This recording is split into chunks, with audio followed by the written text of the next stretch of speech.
I met a Gypsy. I'm kind of a quiet talker. I've been known to mumble, so Strong and silent type, bro. I like I it. have to help a brother out. Doing my YouTube videos now, I got to speak up when I do them because we've been doing it on an iPhone. So Yeah, I project. I watched last night. I just typed in Aaron Gwin on YouTube. I was gonna try and watch some like race runs and stuff just to refresh the memory. Yeah. And then I saw the YouTube channel popped up, and I just started watching all the YouTube stuff. I was like, damn, this is sick. Yeah, thanks, man. Yeah, we kind of. I've had that channel for forever, and we did a series, me and Clay Porter, last year called Timeless on some of those videos, and that was kind of just a fun project we wanted to do to fill some space when everything happened with COVID, and kind of keep people stoked and get back to the sponsors and all that. But I've wanted to do this YouTube channel for forever, and like 5 or 6 years. I even bought a camera probably 5 years ago and was like, all right, I'm gonna start doing like weekly videos, and I don't know, never pulled the trigger for whatever reason. And so yeah, finally doing it now, committed like to a video every week, and so that's kind of the plan moving forward. Yeah, sick. I mean, it's probably a lot harder to put yourself out there than what people kind of give it credit for, right? When it comes to doing the YouTube thing and like talking to the camera. Yeah, for sure. It's funny because over my career, I've done so many interviews and so much stuff. So if I'm at mountain bike track or any kind of interview thing, I've become pretty comfortable with that over the years. But when now it's your gig and you just talking to a camera and you're looking at yourself on a screen and you are 100% of like the entertainment, and then you're going to post it on YouTube, and you're talking about stuff that are kind of in your wheelhouse but also a little different for an athlete to talk about. It's been a new growing kind of experience for me, something that I've wanted to do for a long time, but as soon as I hit record on my camera, I'm like, wow, I feel awkward trying to talk into the camera, and you got to learn to be clear and speak clear and be a little more like, because you don't want to waste people's time and be filling gaps with like and like a casual conversation. You could be like that.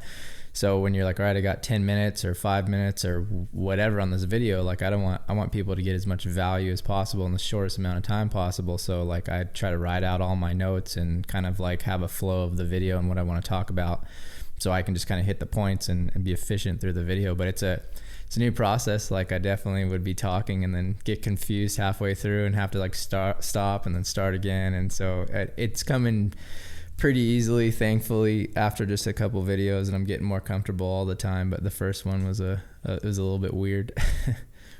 Yeah, and I saw the first one. You kind of it was pretty cool. Like I'm a creator. Like that's literally my profession. Like I love content for whatever reason. Just I guess being a kid in Cairns, watching mountain bike videos and motocross videos, and it's just like content was like my thing. And so I always have like this content hat on, and when I see someone like you, it's like it's not your main gig, but to see the way that you approach content, I was like, oh, this is rad. Like he got up on the video, he had his 3 points, he like told us what. I was like, done. You've done this is a really good video, and you actually care, and you've really thought this out. I was like, fuck, maybe I should learn some shit from Aaron Gwin. Yeah, thanks, man. Yeah, it was funny because like I said, I had written out my first video years ago and never pulled the trigger on it. And when I went to do this one, I'm like, all right, I gotta like you said, I gotta have my points. And I actually have been taking a class on from a YouTube guy. Like I paid for it. He's like a big YouTuber about like kind of how to present yourself in videos and what are the main points and how to kind of like make the most on it. Because I'm like, I want to do it, but I want to, like I said, I want to provide as much value in as little of time as possible. And and I've never done it before, so I'm like, I love learning new stuff like that. So a lot of it is kind of me and kind of how I want to do it, and a lot of it is sort of just like things I've been learning recently and trying to just apply that to the video. So I think for me, like more than anything, I've wanted to do these videos so long because I have this like desire to want to give the information I've learned over the years back to people. It's probably the funnest part of my job, outside of, I guess, winning. But when you have conversations with kids or adults and you're talking about whether it's a riding technique or maybe something they're just struggling with in life, like believing in themselves, or they've had an injury and they're like, man, I'm just like, what keeps you motivated? And you have these conversations with these kids or adults, and it could be mountain bike or totally non-mountain bike related, and you can share your experiences and, you know, your thought process and what you've done to get through the low times in my career. And these people come out so encouraged and so stoked, and they might come back months later and be like, hey dude, thanks for that, like it totally changed everything around. It gave me some encouragement to like keep pushing through my situation. And I think for me, like that's such a fulfilling part, besides just being a racer, that I really enjoy. And I've always loved breaking down riding techniques and stuff since my moto days, and being able to help there too. But my time's pretty limited, so me flying around the world and doing like riding classes more than, you know, once or twice a year isn't really realistic. So this channel kind of gives me an opportunity to give back to people, whether it's just with words of, you know, wisdom I've learned over the years, or if it's a riding technique, instead of reaching 10 people in a private clinic, it like can reach thousands of people. And I can just break down little things that seem to make a big difference for other people and their enjoyment of the sport and riding and safety and all that kind of stuff. So it's been very fulfilling for me. You know, it was a weird venture for sure, because I didn't want to be kind of like, oh, you're the mountain bike guy that's now gone like YouTuber and trying to post like catchy titles. And like, I wanted the content to be the value. And I think that's honestly why it took me so long, is I needed to build confidence in myself that I had enough value to present to people consistently, like for years, without it just turning into fluff. That, you know, then once I felt confident in that, then it was like, all right, let's do the channel, and you're just going to have to get over your awkwardness and put that first video out and commit. And then ever since then, it's like no looking back now. So I'm excited. Yeah, bro, it's great. Like, it's honestly great. From like one creator that's talking to another creator, like I'm super stoked for you, man. And you're right, like I reckon for me anyway, like I feel pretty lucky in the sense that I seem to be able to just do this and not really give a fuck. Like I don't listen back to it. I don't really, you know, like even before Rones and Jacob started working and there was like more help at looking at stuff, and it was just me looking at me constantly. Like I used to edit the videos with the sound off, so like I didn't even know what I said in the podcast. I was like, I don't give a fuck. Like it's done. But I definitely call it good. yeah, 100%. And yeah, it was probably like 2 years until. So I think we've been doing it like 4, and I feel like it was probably the first 2 years I was just like really didn't have the confidence in it. You know, like I was just doing it and posting it, and I was just post and ghost almost, you know, and then I'd almost treat I'd do the show, and then I'd almost treat the editing of it like I was just working for somebody else. Like I just tried to fully remove myself from it, you know.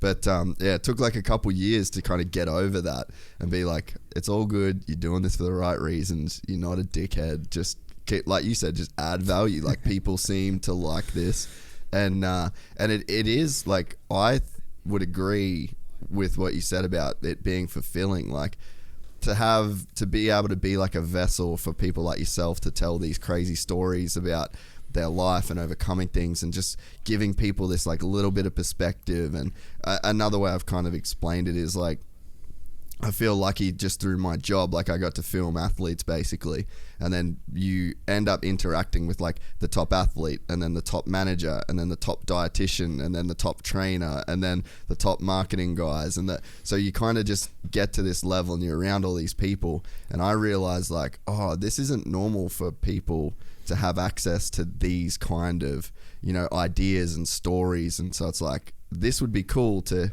kind of bridge that gap for the average guy that kind of doesn't have those, you know, I guess like mentors or whatever, or you couldn't sit down and hear this long of a conversation. And it really is fulfilling when people can like take the things that people say on this podcast and like apply it to their life. Totally, man. I agree. I think podcasts, are doing so much good all over the world. I mean, I'm a big fan. I listen to yours a lot, and I listen to like the Rogan podcast and a lot of the other big ones. And I think there's just so much complexity of issues and things happening these days, or just the intricacies of things that are going on that you're excited about, that unless you can have a conversation like this, it is very hard to communicate it on any kind of a real level. Like, I mean, if you were even going to write it in text, like forget trying to put it into 200 characters on Twitter. Like you're never going to talk about anything important on there. But even Instagram, or like you'd have to write like a like a friggin' essay or something, like a multiple page, like big thing just to describe something very basic if you wanted to be clear. And even then you're going to lose so much of what you're talking about because you can't see the person's facial demeanor or body, or like if they smile or they say something sarcastic. Like so many things don't come across in text. And I think as an athlete, you know, or even just a human, to be able to have conversations with people like and broadcast that out, and you can talk about things that are exciting or issues or whatever. I think it's so much more relatable. It does so much more good, and it allows people to connect more, you know, when you can look at that and go, okay, like even if I do have a difference of opinion with somebody, like I can see that they're not a jerk, like they're just a little bit different than I am, and we could have a conversation or whatever. So I think this form of communicating really, dude, I think is like the coolest thing. And for being a fan of motocross and mountain biking and so many sports, when you can see like guys you look up to have full on conversations instead of it just being like a 10-question interview in a magazine, is such a different vibe that you get to learn people and the sport and talk about topics that maybe you couldn't in another setting. So it's dude, I love it. I'm a big fan. I listen to podcasts like every day. Yeah, it's super cool, man. And I think too, like one of the cool things about it is like, or not this podcast, but just kind of anything in general, is like the sports that we do, like our action sports, or even jiu-jitsu's the same. Like I guess my version of this is like jiu-jitsu. Like that's like my crucible for life. That's where of all the... I got a funny story on that. Yeah, I'd love to hear it. Sorry. But it's like it's like this. I read books and I'll like try and learn, and I'm constantly taking in information. Like I'm so excited to talk to you because there'll be this information that then I can go, that fucking makes sense to me.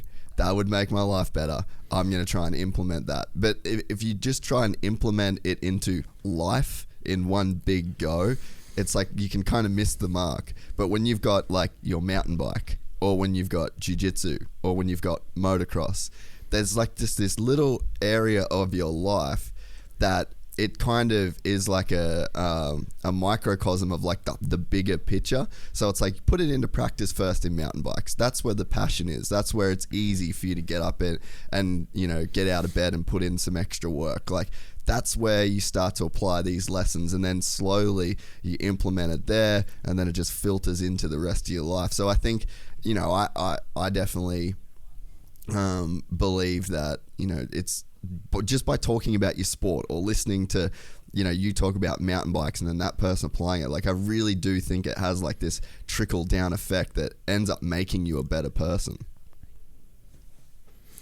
For sure. Yeah. And I think, I mean, so much of what you learned, you'd be able to relate to this for sure. No matter what context or say profession you're in, it's the same stuff applied pretty much to everybody else's life. They just will be in a slightly different context than you, but it's the same trials, same wisdom, same things you learn, same difficulty, same fears. You know, a lot of that same stuff it's pretty much universal to everybody, no matter whether you're trying to be the best at mountain biking or you're trying to be the best at your desk job or anything in between. It doesn't really matter. So I think so much of the information is very relatable, and I think I've learned a lot from people in that type of a context. And so to be able to kind of like share that with others, yeah, it's exciting, it's fulfilling, and it's pretty crazy to actually have the platform to be able to do it. To where you can speak and people listen, and you can actually help people, and you can get feedback and kind of be a part of that. Like when it comes to like doing a job, like I can't think of anything that's really more fun than having conversations and kind of being able to help other people and enjoy that interaction with people. So the other thing, I don't know whether you feel this, but it's probably been like the coolest thing for me personally, is I think that if you're out making like content, or you're in any way in the public eye or whatever, there's, for me anyway, I feel like this forced accountability.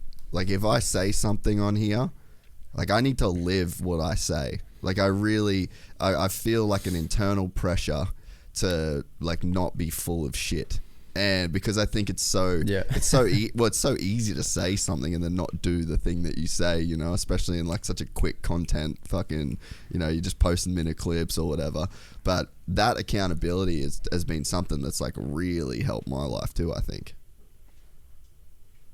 Yeah, for sure. I think it's you want to be real, you know, you want to be genuine, you want to have integrity. So when you're telling somebody else something and you're not living by the same way, like that's I don't know, you're not going to sleep very good at night, you know. I try to really speak from personal experiences and things that I've personally been able to work or learn through, or maybe I haven't personally lived it 100%, but I'm close to somebody that has, and I've seen it at a close enough level where I feel like I can talk about it and be accurate with what I'm talking about. So yeah, I think for sure it does kind of give you, there's an accountability there where you're like, man, I don't want to bullcrap people. Like I want what I'm saying to be true and applicable, and to mean it, and I want it to reflect me as a person, because ultimately that was sort of goal number 2 with the videos for me, was to, one, be able to give back and share experiences and wisdom I've gained over the year, and number 2, to give fans like a more realistic view of me as a person, because I feel like as an athlete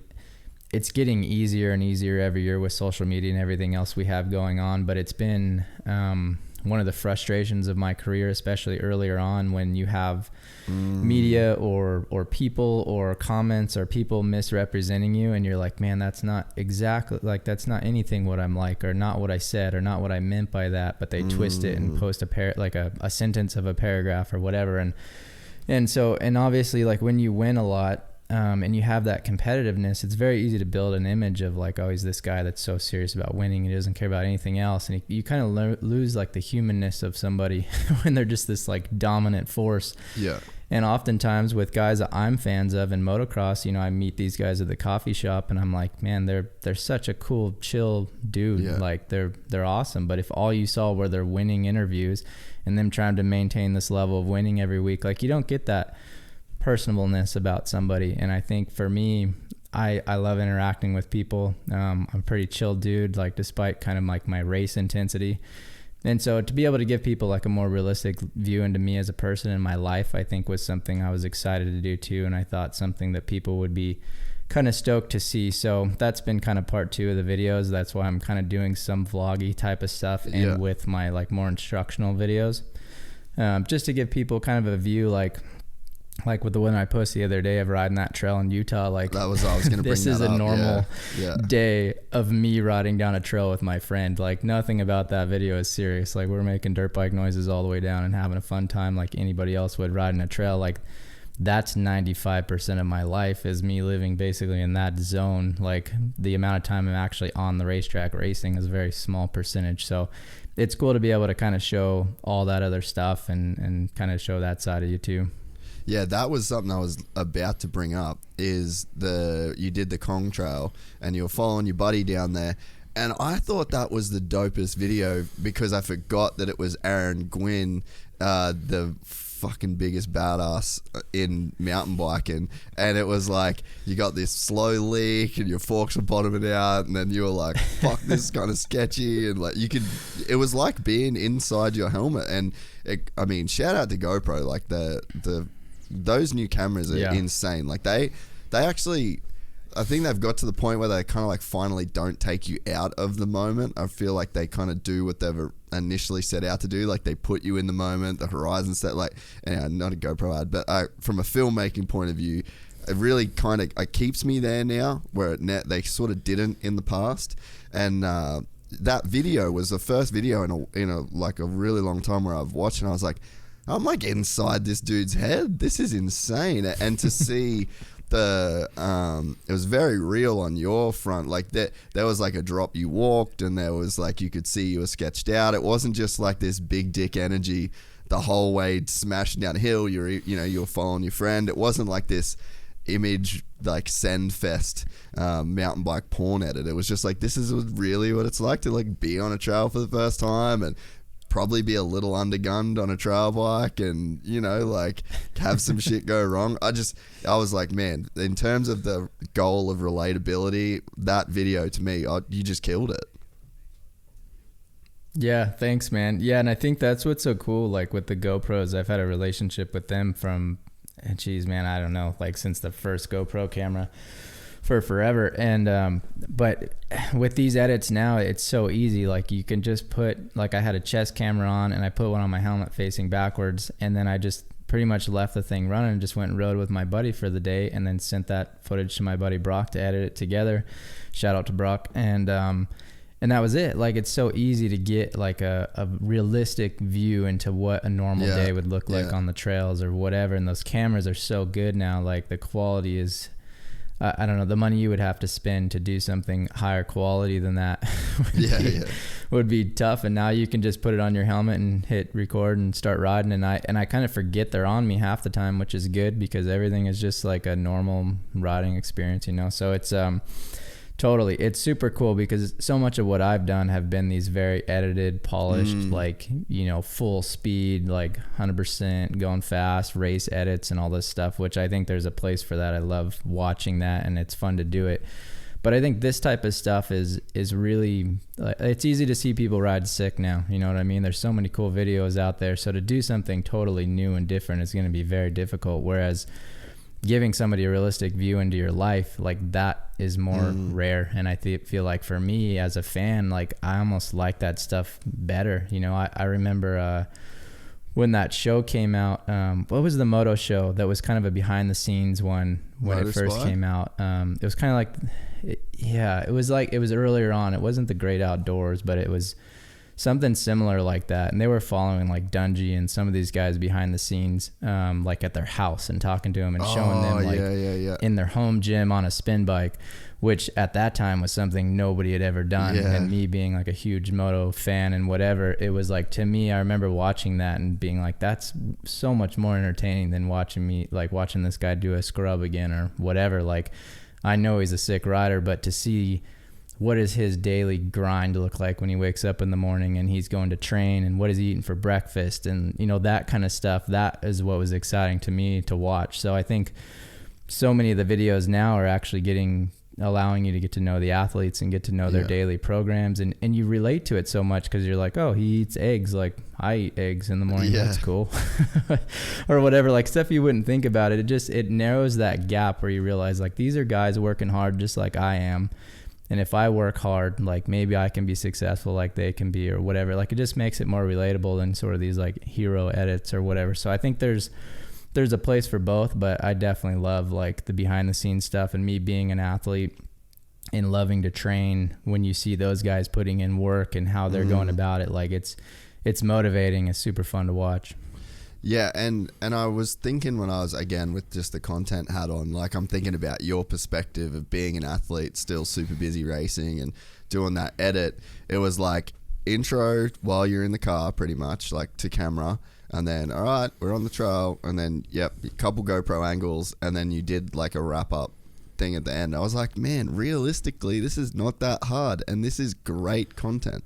Like, this is like easily replicatable, and you know, this was super valuable. This was like a really good video. So it was like a bit of a no-brainer type of video when I watched it. I was like, man, this could be just done a lot. And like, this is really, really cool. And I'm sure like if I wanted to be, like if I was mountain biking a bunch still, I'd go back and watch that video and watch lines and, you know, like see the way that you did, like even there's like raw data too, you know, like if you want to kind of go down that lane. But it was super, super cool, man. Thanks, dude. Yeah, I think that's what's cool is like, I watch quite a bit of videos on YouTube. Like, I love to play guitar and I like to do other things, and I like to learn, whether it's financial stock stuff or YouTube videos or whatever it is. And for me, when I watch a video, like, I'm looking for the point. Like, what's the point? Like, get to the value. Like, some people do these like minute intros with all this stuff, and I'm always like fast forwarding, like, where are they going to get to the point? And so for me, when I do the videos, like, that's kind of been my whole thing, is like, I want to keep it super simple. Like, hey guys, here we are, here's where we're going. And then just like, boom, right into the activity, and let that be like the star of the show, so to speak, or whatever, and not try to fill it too much. And so even like talking with Brock on the editing and stuff, I'm like, dude, I just want this stuff to be very simple. Like, I almost feel like the more simple and the more raw it is, like, the better, because it let the content be what's entertaining and not like the trickiness of the editing or whatever else you're doing. And obviously there's times for all that stuff, but I think for me and my goal with these videos, like, more simple the better. Yeah. So before we go too far, what's your jiu-jitsu story? Oh, dude. So I'm a big fan, like big fight fan, all that. Oh, sick. I think I'm going to actually start training. Yeah. Like training again here in the next week. I got a buddy that races mountain bikes, or rides mountain bikes, and he's like a brown belt. And, sick. so we're going to try to start getting in the gym like once a week and rolling and training and all that. And, but early in my career, I lived in Denver. Like when I first started racing, I didn't really have any money or anything, and I got like minimal support. And so to make things work, I moved to Colorado to like be close to Yeti, who was the brand I was riding for at the time. Yeah. And it was easier for me to get to the races and all that. So I lived out there on a big cattle ranch, and I would work and train and kind of do everything by myself, and then go to the races. And one of the years, the second year, I moved from kind of the mountains into Denver. And, you know, like everybody's like, oh, Colorado winters are cold and they're going to suck and you can't ride. And the first year I was there, it wasn't that bad. So I'm like, I can do the Colorado thing. So I moved to Denver. And that winter, dude, was like, we had like weeks where the temperature never went over like 9 degrees. And wow. I was like... Yeah, I was living with my mechanic and another guy, and they worked, 9 to 5 every day. So I would basically go to the rec center in town for like 5 or 6 hours a day and just like do my gym workout and then run and then play basketball and then swim laps. And like I would just work out all day long because it was freezing and I had nothing else to do and I didn't know anybody there. And then at night I would go, and like 2 nights a week I do jiu-jitsu, and 2 nights a week I do Muay Thai at this UFC gym. I think it was in Lakewood, pretty close to the moto track actually. Oh yeah. And so like I'm not sick by any stretch, but I'm pretty like body aware and pretty sharp mentally, and like I just really fell in love with it, man. Like especially the grappling side of things, because it's such a chess game, like you're not just going to be the big strong guy and come in and like defeat somebody who's like a superior wrestler. You're going to get smoked. Like it's as much mental as it is anything. And the training was just, it was so gnarly, like to sit there and roll with somebody and be doing 5-minute rounds or whatever. Like you feel like you're going to die. Like as far as physical training goes, it's one of the hardest things I think I've ever done. So I loved it. It like combined my 2 favorite things, which is like extreme physical effort and mental effort kind of into one exercise. And so, kind of going a long way to get to the point of this story. I love it. So I had trained I didn't get there to talk about jiu-jitsu much for a whole here, off season. Yeah. And so I learned like basic skills and, whatever, like I said, not sick, but enough basics to kind of get by with a few things. And then we ended up moving and life changed. I came back here to California and I stopped training. But a couple of years ago, we had some people out for team camp. We usually have a team camp around March every year where we fly whatever, like the other riders out from the team, and we do photo shoots and bike testing and all that kind of stuff. And we had a team camp day, and we had done a bunch of photos. We went to dinner that night together, and I got back to my house. I was actually living with Ben at the time. And so I got back to the house. It was like 11 o'clock at night, and I like kicked my shoes off at the door, and I walk in. I'm wearing like kind of a nicer jacket and jeans and like a watch and, stuff. And I walk in, kick my shoes off, walk back towards the kitchen in the dark, and I see somebody like walking past the slider window in my backyard. And I was like, what the heck? Like this guy's trying to break into my house. And I didn't really want to go out there by myself. So I yell at Ben because he's upstairs sleeping, and he like comes out of his room, and I'm like, dude, somebody's in our backyard trying to break into our house. Like I see him back there, and I'm pretty sure he's like hiding in the backyard right now. So Ben comes downstairs, and we both walk out the front door and around the side. Yeah. Yep. What year? what year was this? So this would have been, I think I was on YT. So maybe when was that? 2017, maybe 2018, right. Somewhere in there. Yeah. And so it was when he was working at the gym. And so he comes down, he'd actually like blown his back out lifting weights like earlier in the week. So he could barely walk, and he comes like limping down the stairs, and I'm like telling him what's up. So we walk out the front door of the house, and like, like all the track homes around here basically have a side gate next to the house. So we walk out the front door, around the side, and through the side gate to think like, all right, we're going to like maybe cut this guy off and see where he's going. So we walk into the backyard, and the dude is like hiding like up against the slider door of the house. and so Ben yells at him, and the dude takes off running, hops the block wall in the backyard, and like takes off through this field. So I don't know, man. Like, I guess it's heat of the moment, you know, you just react and you're like, all right, I want to know where he's going, because is he going to come back? Like, is he getting in a car? Like, you know, there's so many unanswered questions. You got to know more. So without even like skipping a beat, I take off running the other way. Like, I go back out into the front yard and I'm like, I'm going to circle around the whole neighborhood, because behind the house, there was just a big dirt field. So I'm like, he's either going to run left and into the darkness and we'll never see him, or he's going to go right and he's going to cut out onto this road that I'm going to be running up eventually. And, so I think like Ben's got my back. He doesn't, because his back is blown out. He thought I went back into the house, so he didn't even know I took off running after the guy. So I'm running down the street in like this jacket and my socks, and I'm running down the road, and I run around the edge of the neighborhood, and I'm coming out from behind this wall, running up. It's right over by Clinton Keith, like a main road. Yeah. And I'm like, I'm never going to see this guy. Like, you know, it's never going to happen. And I'm running up the middle of the street. It's 11 o'clock at night with street lights on. And this dude comes running out from behind the block wall of the neighborhood, like 15 feet in front of me. Like, I'm running up the road and he just comes right out in front of me. And I'm like, well, so I yell at him and he looks over and takes off sprint. And he's got like black hoodie, the whole thing on. And he starts throwing stuff out of his pockets. And so for me, I guess like, maybe not the best. I don't think I would do this again and don't recommend it. But in the heat of the moment, like being an athlete, you're like, oh, the chase is on. Like, if he had a weapon, he probably would have pulled it out then, and he was throwing stuff out of his pocket. So I'm like, all right, we're good to go. So I instantly just went into like training mode, where I'm like, I'm going to wear this guy down. I'm going to control my breathing. Like, I could run all day. Like, let's do this. And so I'm chasing the dude up the road, and he's running through dirt fields and all this stuff. And I'm in my socks the whole time, just like in jeans, like booking it after him. And we're getting ready to leave the neighborhood. And eventually, like, we get to this point where we're like kind of near a 4-way intersection, and there's some street lights. But if I chase him any further, like, we're going to be in the dark. And I'm like, I don't really want to like chase this guy out into the dark. Like, it's kind of sketchy. Like, if I'm going to do something, like, I need to do it here.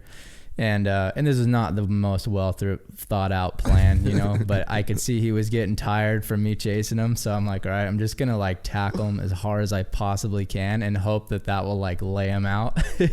And I had no game plan past that, but just like make the tackle count. So I full football tackle him from behind, like in the middle of the asphalt road. And we hit the ground, like we both get pretty owned because it was a big tackle on the road, and we kind of wrestle for a second, and we like get back to our feet, and I get wrist control on him, and I got both of his wrists, and he's like super out of air from me chasing him for the last few minutes. And I'm yelling at him, and I'm like, dude, what are you doing? Like, who are you? Why are you trying to break into my house? Whatever. And he's like yelling at me to let go of him, and he's like trying to catch his air. And I can't see his face because he's still got this black hoodie on. So I like briefly like take my hand off and like rip the hoodie off of his head, and he freaks out and like gets it back on, and we kind of wrestle around.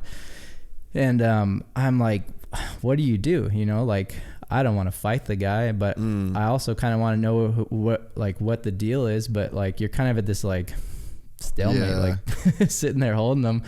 So as he's getting his energy back, I'm like, dude, I don't know. Like, something's going to have to happen. Like, I'm probably just going to have to let him go. And this kid just happened to drive by on the road, thankfully. And he rolls up next to us, and he rolls his window down. And I'm like, hey, call the cops. This guy tried to break into my house. And it turns out we didn't know at the time.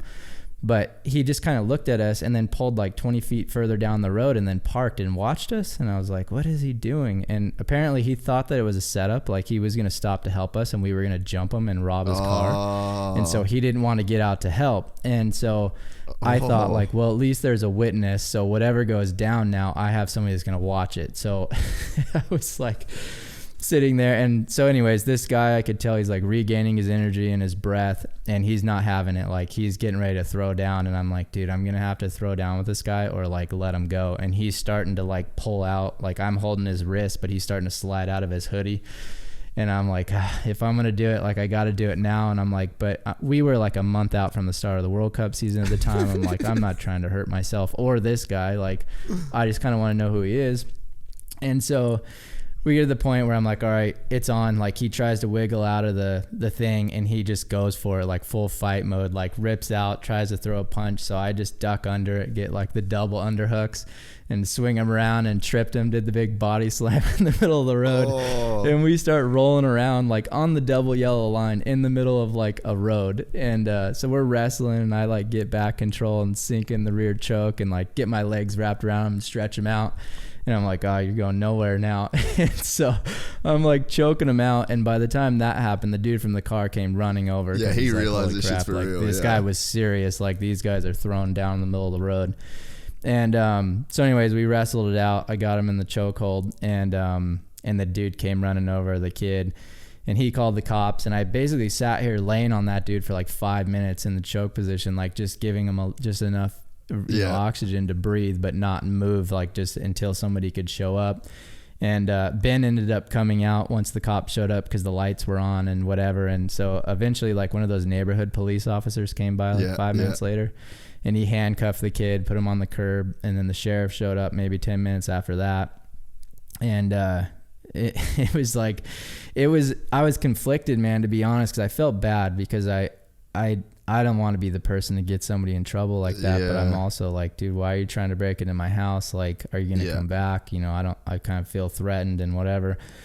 And so I'm trying to like pep talk this kid because we're both sitting on the curb and, you know, there was a few witnesses, that kid being one. So the cops talking to everybody, and I'm literally sitting on the curb next to this guy. And he's like 27, 28-year-old kid. And he's pretty big. He's bigger than I am. And he's just sitting there next to me. And I'm like, dude, I was like, I got to try to take this opportunity to like build this dude up a little bit because he's probably going to go to jail now because I chased him down. And I'm like, hey man, like, I'm sorry that it all went like this. I'm like, but you've got to pick a better path in life. I'm like, this isn't going to go anywhere good. Like, this is only going to get worse if you keep, you know, trying to steal stuff for a living and whatever. I'm like, you're young, man. Like, you could do anything you want to do. Like, I'm like fully trying to pep talk this kid. Like, that's so good. I was like, find a passion, like find something. Yeah. I was like, find something you love to do and like put years into it, man. Like, you could be super successful not doing this crap. Like, this is going to be a sucky life for you. And he's like, I know, man. He's like, it's hard. Like, and I need money and I whatever. And I'm like, I get it, man. But like, this is just going to kind of have to be one of those hard lessons, but you can pull out of it. Like, it's not going to be that big of a deal.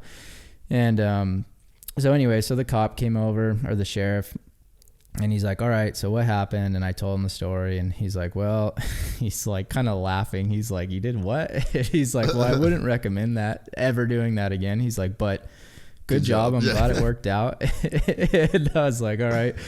And he's like, well, what do you want to do? And I was like, well, what are my options? And he's like, well, you can either press charges, and we basically take them down to the office or whatever, and we'll book him for the night, and then he'll get out and there'll be a court, you know, hearing or whatever down the road, or you don't. And I basically just go take the handcuffs off of him and I let him go. And I was like, well, I don't want to like wreck this dude's life, but I also like don't really want him to come back, or I feel like maybe it's a lesson you need to learn.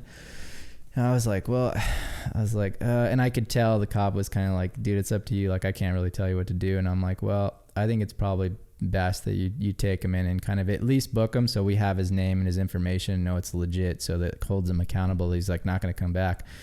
And he's like, great call. Okay. And so he goes, and so anyway, so the kid ended up kind of getting hauled off, and then the sheriff and I went down the road, and I took him to where he was throwing all the stuff out of his pocket, and it was like his little lock jimmy and his pliers and all of his like stuff. And then they came back to the house, and more cops showed up, and it was like full forensic case. Like, they were fingerprinting the back slider door and all this stuff. And I guess they had a bunch of break-ins in the neighborhood the weeks leading up to that, which I didn't know. And so I don't know if it was the same guy or what, but it turns out like the guy acted like he didn't know me at all, and I ended up getting his name and going on his Instagram, and he was a dude that like rode mountain bikes. No. And so he obviously had found out who I was. My house was for sale at the time, so there was a bunch of photos online of my house, and I had all my bikes in the garage and whatever. And so I don't know what the intentions were, obviously, but it was such a bummer because I thought it was random. And I'm like, dude, this guy probably tried to break into my house because he knew who I was and knew I had bikes. I'm like, that sucks. So it was a couple of rough weeks of sleep after that point, where it was like, you know, every noise you wake up and you hear it or whatever, but it's all good now. But it was a crazy experience, man. Like I've always been like the last person to engage in conflict, especially like physically. Like I just think there's like oftentimes no reason for it, and you can be reasonable. And even as a kid, like I was never one to really fight unless like it was like absolute last case scenario. So it was an interesting context for me to be in this situation where it's like you, one other dude, and you're just running down the road in the dark. Like there's nobody around. It's like it's you versus him, and you're like, what do I do? You're like kind of a primal like man thing, you know, where you're like, if I'm gonna win, I got to be smart about this. So it was an interesting context. But yeah, that's my jiu-jitsu story. And it was funny because the guy that I'm thinking about training with, we had been telling some guys, and they were like, dude, that's good enough right there. Like you need like a stripe on the belt or something. yeah that's so but sick. It's it was funny. But yeah, I guess more of the story, like I really like doing that training and all that kind of stuff. So we're kind of planning on starting to do that some more now since I'm back in town, and just kind of build the skills up and get some fitness in and exercise the brain and all that good stuff. Man, that's so cool. It's such a good skill to have, man. And like I sort of had the opposite. Like I kind of grew up in a place where like we did a lot of fighting. Like it was kind of like a real shitty part of just my life growing up. And so it was just one of those things you just get really used to doing. But I sort of, when I come into jiu-jitsu purely for like the sport aspect of it, like I'd be so happy now to never be in another fight again. Like that wasn't, you know, like a kind of a good thing growing up. But having the skills, man, like I haven't had to use jiu-jitsu at all in the four and a half years that I've been doing it, unless it's in, you know, training or I go and do like competitions. But man, I've had some situations in like bars and nightclubs and shit where like, you know, you got people get in your face, and I've literally just stood there and said to people point blank as they're like ready to fight, I'm like, hey man, are you a brown belt in jiu-jitsu, or do you have any kind of, are you like a high school wrestler? Like how good can you fight? For sure. Like, do you know how to fight? And they're like, woo, woo. And I'm just like, because I do, and I don't want to do this with you. Like, so unless you're like really good at fighting, this is probably going to be a super shit time for you. I'm probably going to look like a dick. So we should just avoid this. And that's probably happened maybe 3 times. And all 3 times it's just everyone's walked away. De-escalate. Yeah, I know. It's a whole different thing. Like training and everything is fun, but when you really get into a fight with somebody, like it's not fun or cool or anything. Like I felt bad even for having to do that, like, and pissed off, honestly. Like, why is it coming to this? Like, why are we sitting here in the middle of the road, like going at it right now? Like, this is dumb. Like, and I'm bleeding and he's bleeding and all of our crap's like clothes are all ripped and whatever.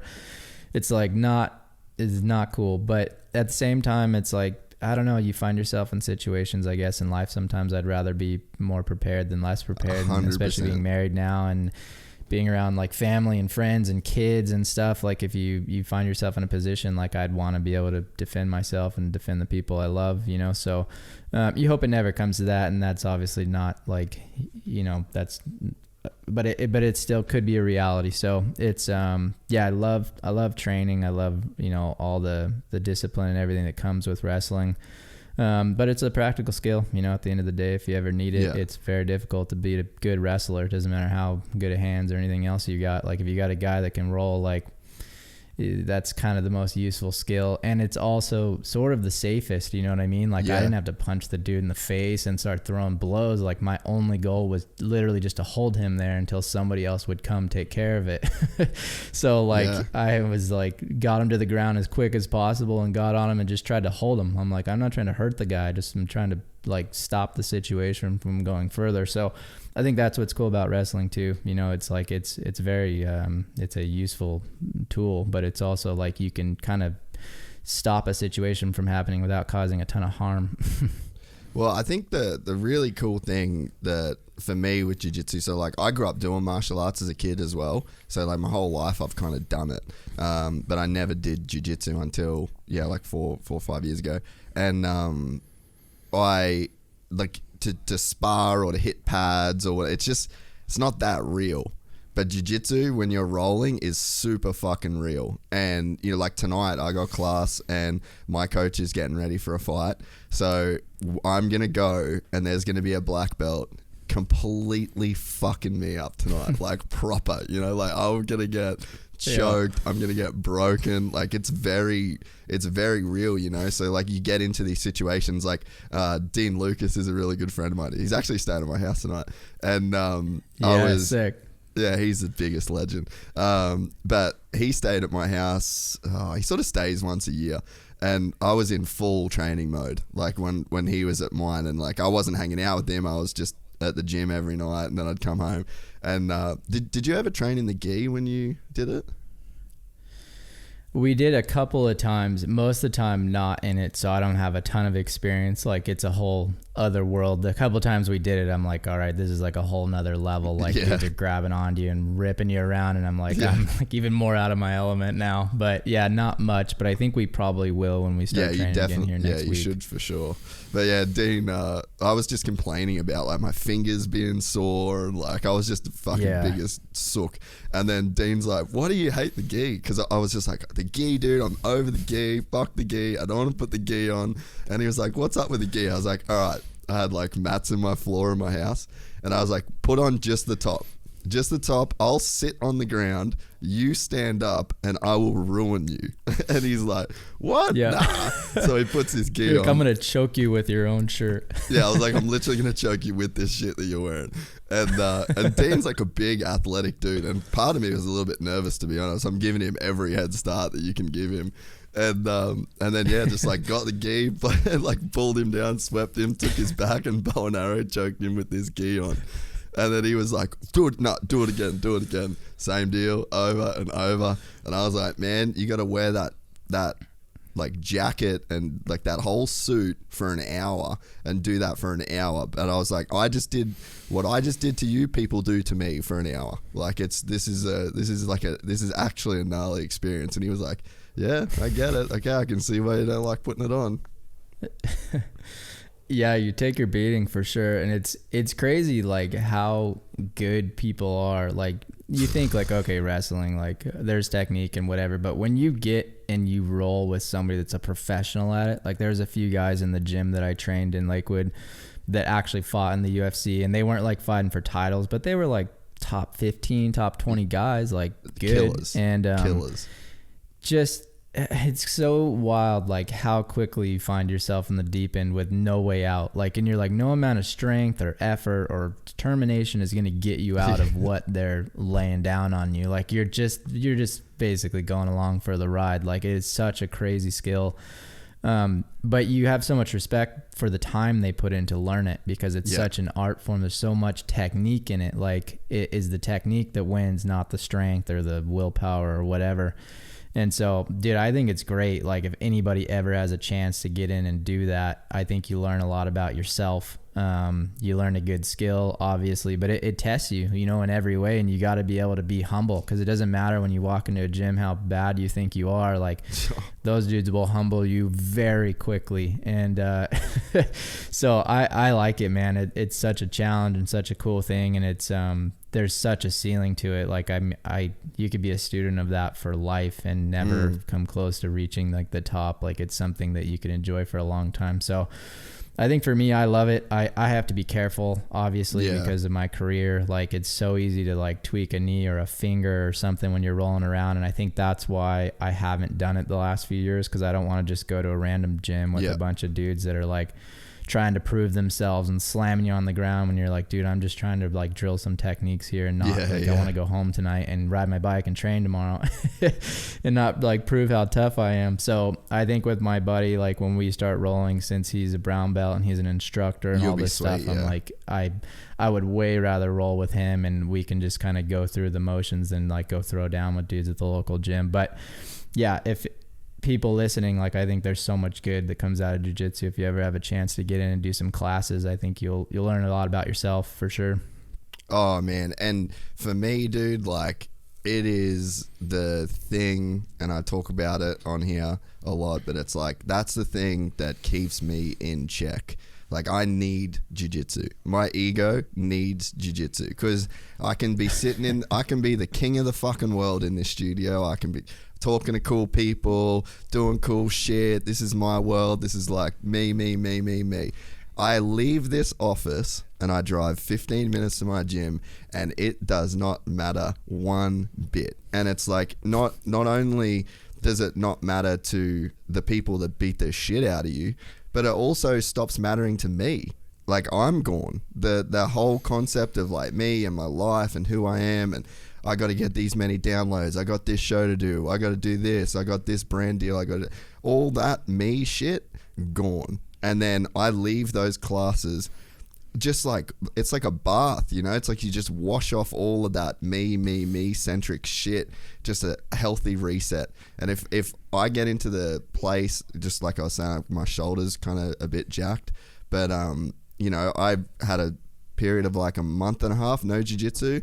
Fuck, dude, I changed. Like, I'm not the same. Like, I'm not as good of a human as when I'm going and taking my lickings. And then there's another aspect to it as well. Is like, it's not just the people that beat you up, it's the people that you can beat up. Like, there's people where like I can train with them, they have a 0% chance of doing anything to me ever, and it will probably stay like that to those people for like a fairly long time, because there's just this huge skill gap, you know. And it's like, I keep going as I progress as they progress. So there's just these people that you meet in the gym that either they're doing that to you or you're doing that to them.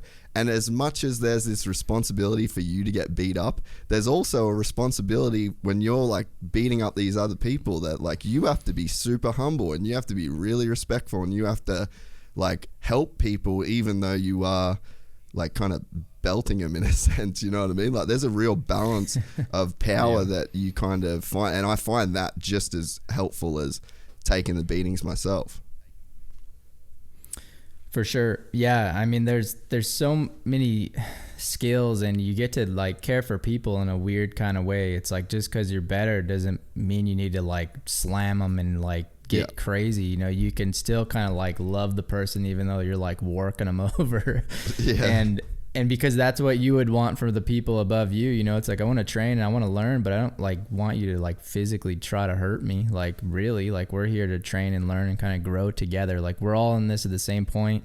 Whoever the dude is that's working you, he was where you were or below you, you know, years ago. It's everybody's going through the same process there. So it's, you know, if you can put your pride aside, it's a cool atmosphere. And it's humbling, because no matter how tough you think you are, like, it's not something even like in motocross or something where you have excuses, you know, and you would cross the finish line and ride off and not congratulate the winner or whatever. In wrestling, you have to admit defeat by tapping, or the dude will put you to sleep. Like, you have to like actually do the action of giving up every time you lose, which sometimes in a night of rolling might be 100 times. Like, so it kind of keeps you in check with where you're at. And I don't know, it's good, man. And I think, like you said, to the mental aspect, I think that type of stuff, or any kind of hard physical exercise, is so good for people's health. You know, when you're going through stuff in life, and for me, fortunately, I've got a great life and I don't have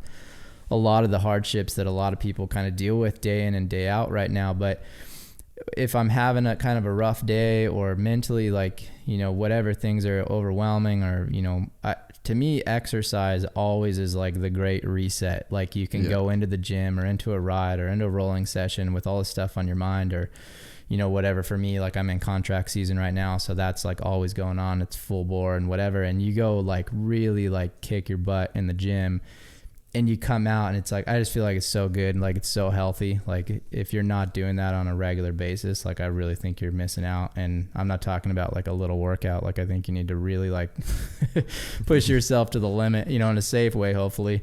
But at least like every once in a while and on a regular basis, like, should be really getting after it. I think there's so many mental benefits that people don't understand from like hard, strenuous exercise that could help with so many things.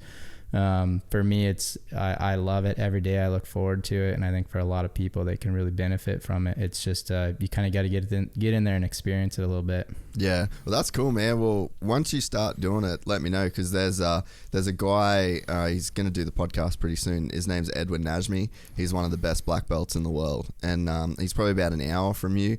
So yeah, it would be sick to actually, like, I'll send like maybe Jacob or something to like film like you going and getting like a lesson with one of these guys. Maybe we could like post it and cut in some of this kind of conversation, but it'd be super sick. Like I would love to show a little bit more of the jiu-jitsu stuff to people. I think people kind of like brush it off a tiny bit, which is completely fine. But yeah, I mean, even just physically, I don't train for moto. Like I just do jiu-jitsu and then I can go and do motocross. And for me, I never really enjoyed training. Like I don't like to run. I wasn't like that training kind of guy. I like to just do the activity.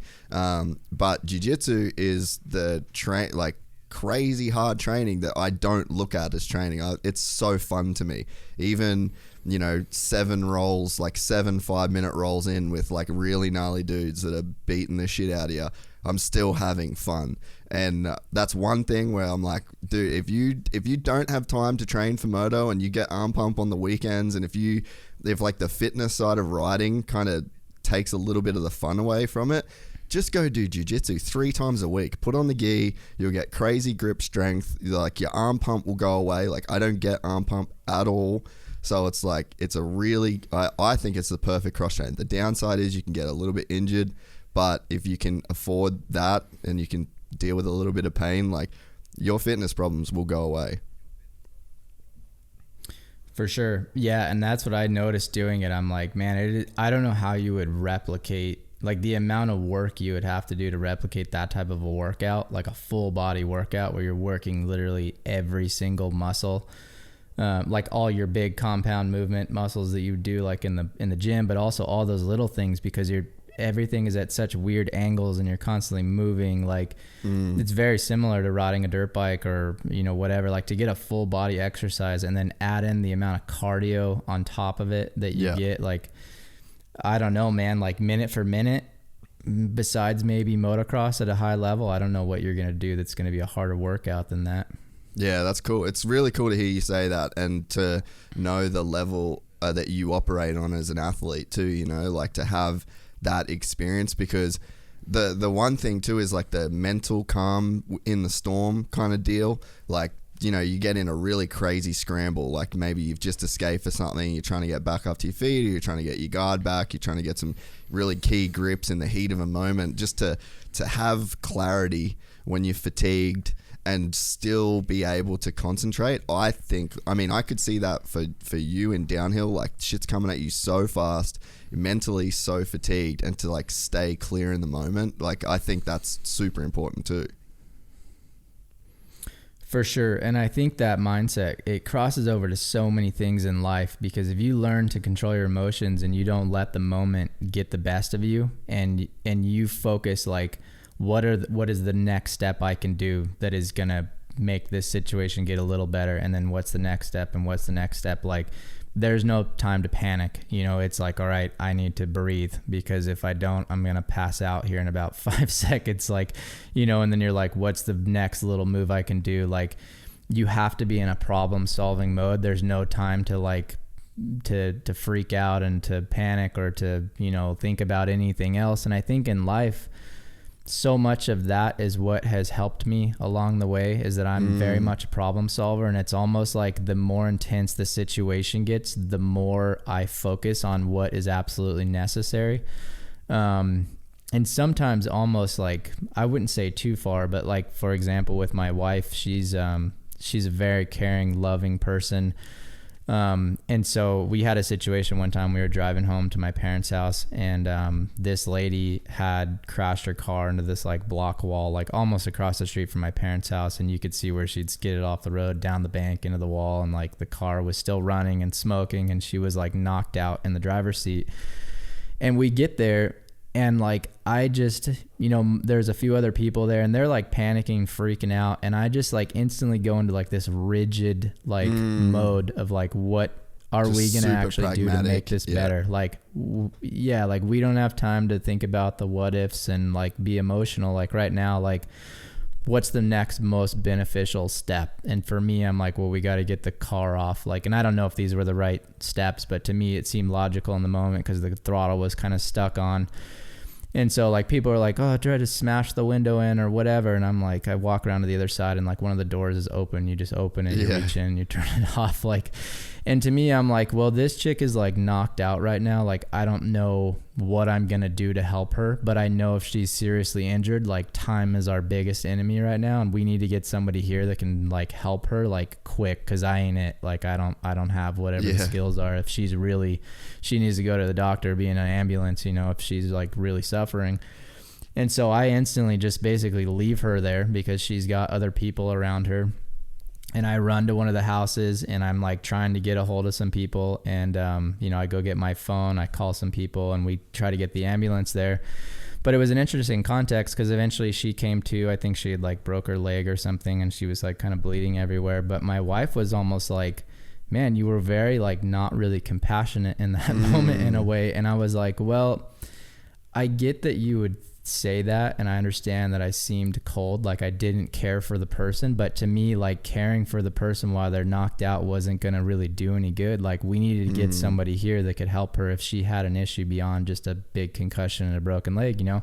So, and I've always just been like that. Like the more ramped up a situation is, the better I tend to just focus on like what is going to try to make this better. And so I think with wrestling and a lot of things, anytime you can get yourself in a very uncomfortable position, like you can even do it in like hot yoga or something, like there's exercise, whatever. Like I think that does somebody so much good because when you find yourself in situations, whether it could be a hard phone call or, you know, a physical situation, so many different things. If you have the ability to like, the more the intensity ramps up, the more you're like, all right, I just need to block out everything and like just become very task oriented, like more of like I guess what you would probably learn if you're in the military and stuff, you know, like you let all the external factors kind of fade away and you're like, what is like the very next thing I can do that's going to help this situation the most, and just block it all out. And because the outcome is going to be the outcome, you know, like in that car accident, it's like, if she dies, then I guess that's what happens, you know, and that's kind of a cold thought. You're like, but the only thing that can help is if I do this, you know, next thing, like whatever happens down the road, I can't control that. But I know right now, like the clock is ticking and every second that goes by is like not helping. So like I need to act now. Like I don't have time for this other stuff. So I think in wrestling, because it does make you so focused on the now and like every little step you can do to get better, or any kind of hard strenuous exercise, I think it carries over to so many areas of life, especially in a culture that I think in a lot of ways likes to give too much credit for when things are difficult and tries to give you too many excuses and outs to get out of it, and like, oh, it's okay, or it's this, what, or like to be really successful and to really like, I don't know, feel good when you lay down at night.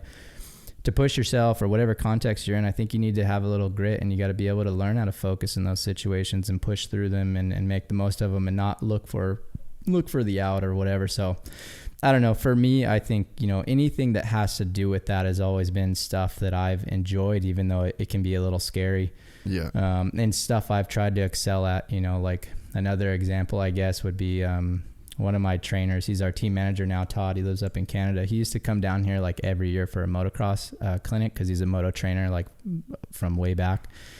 And he would come down with a bunch of kids and we would go through all these fitness drills, and he would do like a 2-week camp. So every day you go to the gym in the morning and then you go to the track or you go on a road bike ride or, you know, like the standard stuff. And we would train together like every day, and I would join a lot of times, and I would go to the moto track and kind of jump in because it was my off season and we could kind of do a lot of the same training. But at the end of whatever the week or two that he was here, he would always do this like physical challenge, and it would basically be like more mental than anything, because it would be like the stuff you hate to do. So there might be dudes there that are stronger than me at certain exercises and whatever, but the challenge would be like, okay, we're going to do body weight squats until you fail. And then we're going to do a plank, and then we're going to run laps around this building, and the last one standing wins. Like, it's just going to be this torturous, like multiple hour long thing where nothing's that hard to do, but it's going to get to the point where like every single one of you is going to break, and whoever the last person is standing, like they win. Good for you. You get a high five. And that was like the most important thing to me. Like, I will find a way to win that competition. Like, I feel like I would die for that kind of a competition. You know what I mean? Because that's like the point where like, all right, a lot of our physical limitations, like sure there are some, but a lot of this is mental and just who's going to be able to suffer the most, because these aren't like super complicated things we're doing here. It's just interesting, you know, when you find yourself in that position and you're like, I don't really need to do this. I feel like I'm going to die. Like I could just give up, but it's like, no, like I want to push myself to that point, and I want to like, you know, I'm head to head with these other dudes and it's last man standing. Like, I don't know, like I always try to find the best in myself in those situations. And I think if you're never in a situation, even in a controlled environment like that in the gym, I think you're missing out on kind of learning about yourself and where your limits are. And even if you fail, like it's motivating, it's good for you. I think that kind of stuff is good. So I don't know, that's always been a kind of a part of my mentality, I guess. And even growing up under the moto trainers I had back in the day, it was kind of that old school grittiness. And I think you can take that too far for sure, where it's not really profitable. But I think learning how to suffer and being comfortable with that, and learn the things you learn about yourself when you get in those states, I think to me have always been very valuable. And so where do you go then? Because I feel like there's two strategies for dealing with this. So my big, the place that I like to go, because I've never been good at that. So like, well, there's been some instances in my life where people, like Mick Hanna's dad, we were pretty much next door neighbors to the Hannas growing up. And Mick Hanna's dad pretty much called me out one day. He used to do like this 80-kilometer cycle up like this crazy Gillies range in Cairns. I don't know if you ever rode Robson's when you were there for the World Cup. There's this really dope track in Cairns called Robson's. And it's got like a full Tour de France style climb that you've got to drive up in the car to get to it. And it's like a public road. And it's like 80 Ks. And he used to cycle from the house to the top of this hill to like the Welcome to Atherton sign and back. And it was an 80K round trip. And I was like 15. And I was like, I reckon I could do it. And he's like, there's no way you could do it. So he gave me one of Mick's old like orange road bikes. I didn't even know. I did the whole ride on the front cog, like the hardest front cog, and I'm like out of the seat the whole way up this. That's how like naive I was, you know. And I mean that was one time where I like fully pushed myself, and I was like, I'm not getting off this seat until I'm back at the house and I've done what I said I'd do. But I didn't want to go there that much, you know. And I spent the whole time kind of like in my head, and it was like just the biggest mental fucking battle like that I ever did up until that point in my life, you know. And then the thing that I kind of learned through jiu-jitsu and training is like the move for me is to just stop that. Like the noise, the head, the self that's in my head telling me about my experience is like, that's gone. And jiu-jitsu showed me, I think it wasn't something I had to work at in jiu-jitsu. It was like the first thing in my life where I left. I was out of the scene, and then I come back when it was done. And that's the first time I sort of really saw that. And now anytime I'm in the gym, like I want to try and find situations now. And like when I ride moto, I'm just like, I'll do a 30-minute moto. Okay, you're gone. Whenever you think a thought, it's not applicable here. Like, you don't need to be here for this 30 minutes. Like, your body's going to do this. You're just going to be along for the ride. You can start thinking again when it's done. So as a person, like, this is kind of a new area to me, you know, over the last, like, 5 years. But as someone that's done this shit their whole life, like, where do you go? Like, what's your tactic with that? I don't know, man. That's a good question. I think it depends on the context, obviously. And that's why I think simple things like hot yoga, man, I think like if you go through an hour and a half hot yoga class, there's gonna be a point around 45 minutes for your first few classes where you're like, dude, I don't know. Like if you don't breathe right, you feel like you're gonna die. Like it's tough. And so when you're living like one breath at a time, I think you focus on like, what can I do to get a little bit further? And you can do it in a controlled environment like that, you know, which I think is good. I think for me, I set small goals. Like, I don't know. It's a hard question because I've wondered, because I've tried to help kids, like, because of, like, for example, when we're in those classes with all those other athletes, like a lot of these guys are intermediate and almost professional level motocross kids.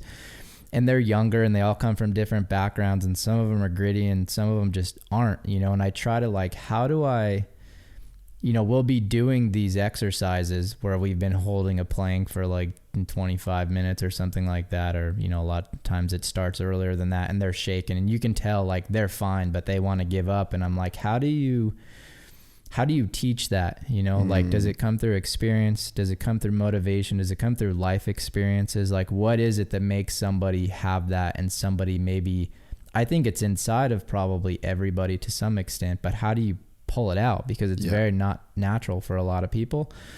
So I don't know that I have the answer to that question. Besides, I think it just comes through pushing yourself and failing and trying again and setting more goals. I honestly don't know where it came from with me. I think I've always had this sort of belief in myself where like, if I can't be the best, like mentally, like I'll try to be stronger, tougher, last longer than somebody else will or whatever. And I've always been that way. Like when I was 13, 14 years old, training actually here in Marietta with my motocross trainer, Mike, we would do camps there and he would send everybody out for a run at the end of the day. And he'd say like, okay, like you run down this hill from his house and run like 5 laps around this block, you know, it'd be like a 25, 30 minute run or whatever, and then come back and we'll have dinner. And we would go run, and usually like the top few guys would be like, oh, we're going to run some extra laps. Like extra credit was just always a part of it. Like there was a few guys that were always like, oh, we're going to run a few more. And I would just run and run and run. And whenever those guys were done, I'd just be like, all right, I'm going to just put in like 15 more laps or whatever. Like I just always had that where it was like, I'm here running, like how far can I go? And I don't know why I had this or where it came from. It just was always part of me. So I'd be out there like running laps for like hours in the dark, like, and these guys are like eating, and I'd show up like later and be like, what are you doing? I'm like, dude, I was just running the whole time. Like, because I knew like if I want to become the best motocross racer in the world, which at the time that was my goal, I'm like, this 20-minute run, like I'm going to need more than this. Like I got to learn, like I got to go so far above and beyond what everybody else does if I think I'm going to gain any kind of an edge here. Like, and I knew that was just going to have to like learn how to suffer like that. So I always had like that mentality of like going further and doing more and whatever, even though I didn't necessarily like it. Like I didn't really love training, but it was like, I really wanted to be the best. And I felt like that was something that I could do, that I could control my own effort. You know, it wasn't depending on how much money my parents make and how fast my bikes were and all that, 'cause we didn't have much. That was something I could do that would give me an edge. So I'm like, I got to do this. So I don't know how you make that better. I think for me, when I get in those situations, I set small goals for myself. Like when you get to the point where you're like, can I hold this for 5 more seconds without collapsing? And you're like, I'm just going to count it out in my head to 5.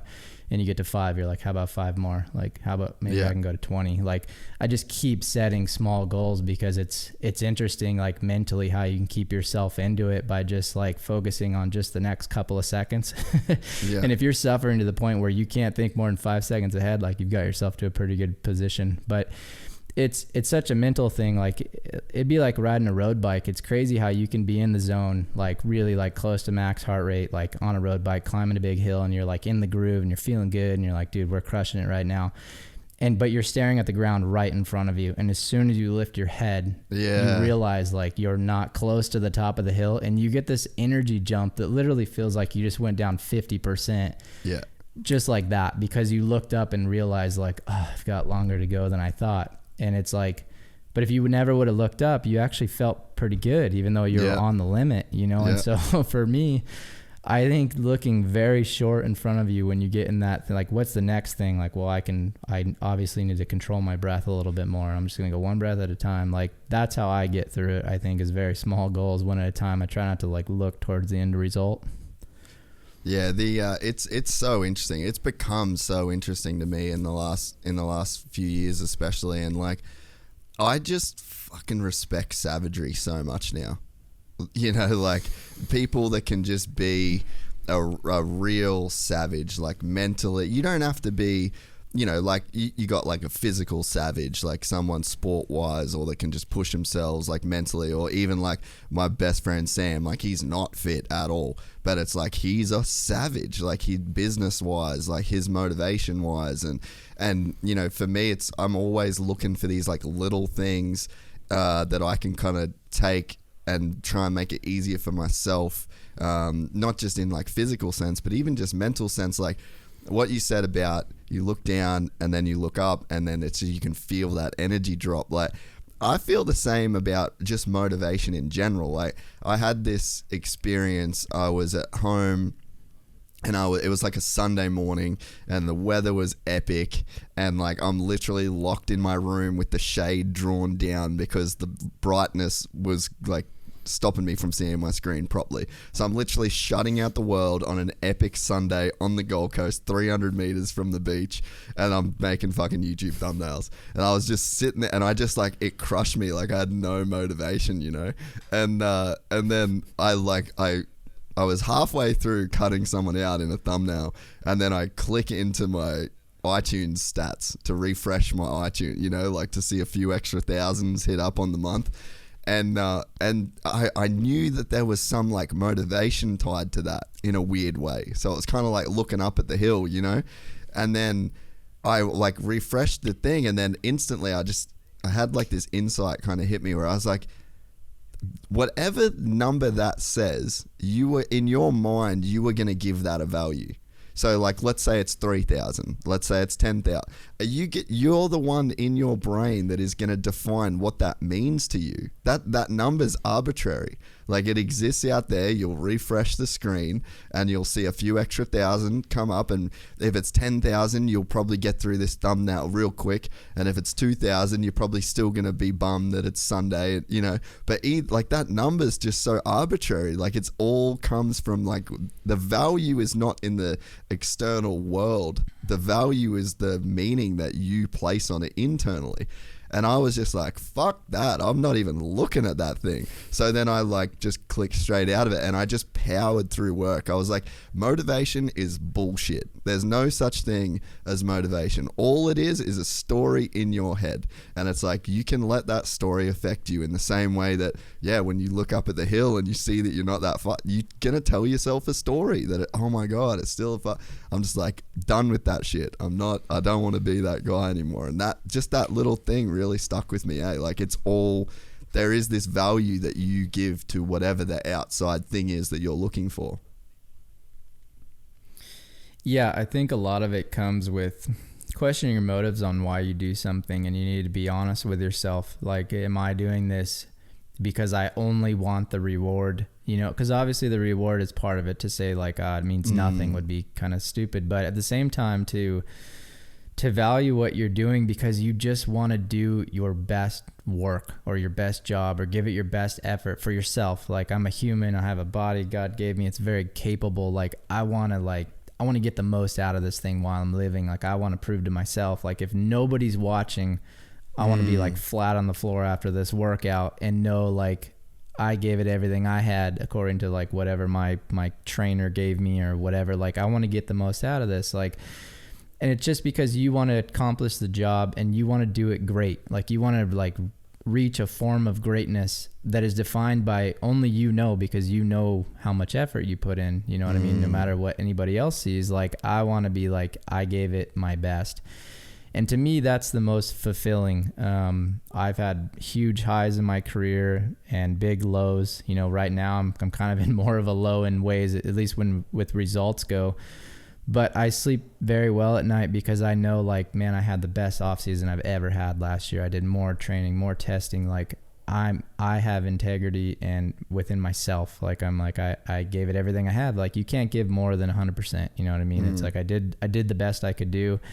And you can never control the outcome. You know what I mean? It's like, and the outcome isn't always happy, but if you don't do well, or you don't get where you want, or for me, like, if you get hurt or whatever, but you can still be content because you're like, I did my part, like, and that feels good. You know what I mean? You can't do better than that. So, which is different than if you are sucking because you're like, well, I was lazy and I procrastinated and I didn't do this and I didn't train, and so I kind of got the result that I deserved. Like, that sucks, dude. Like, I can't sleep if that is the case, like, that's not cool with me. So I think for me, it's just like, why am I doing this? Like, am I doing it because I only want the result, or am I valuing the process? Like, is every day an accomplishment because I did that day the best I could do it?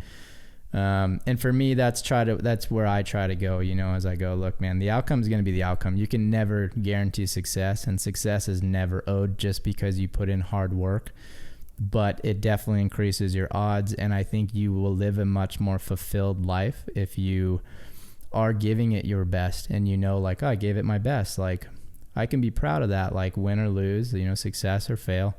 And either I'll keep going or I'll switch directions or whatever. But this process, eventually, like, it is a more fulfilling life along the way. And I believe I'll get to wherever it is I want to get in time through this process, because I'm in it for the long run. You know, I'm not looking for the quick success and like, I want it now, I'm over it, I'm whatever. It's like, no, like my life is a pursuit of just trying to make myself better, and whatever that looks like. And that is what I enjoy more than anything else. So I think for me, that's kind of how I go about it. And obviously there's limits there. You know, I think when people are like, oh, I give it absolutely 100%, you know, I can say confidently, like, when it comes to my racing, like, you know, in some ways this might sound weird, but I probably don't give it 100%.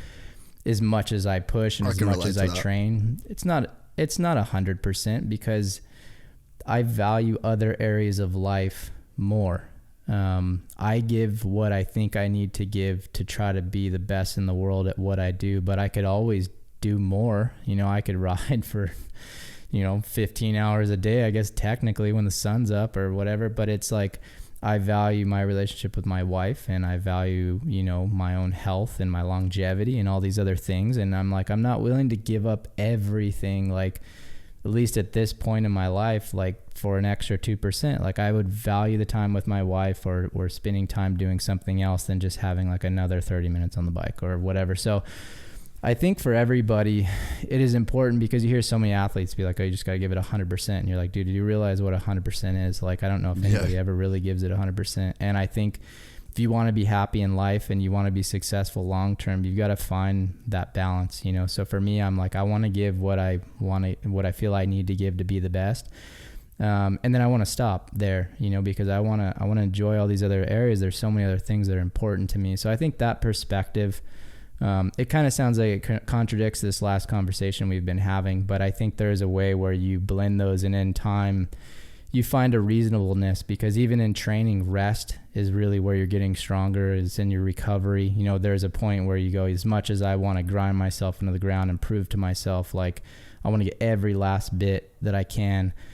If you do that every single day, you're going to get worse. Like, that's not something that is sustainable. You know, you need to rest, you need to eat right, you need to do all these things. So there is a balance. There's a time to push and a time to prove that, and there's a time to be smart and spend time on other things and refresh your brain and refresh your body and all that stuff. So I think as you get older, you learn those things. And, you know, but I do think that drive and work ethic is harder to teach. And I think it's easier to dial somebody back from doing too much than it is to try to motivate somebody to do more, you know? So I think it's a tough balance, but I think that's kind of my perspective and kind of how I go about it.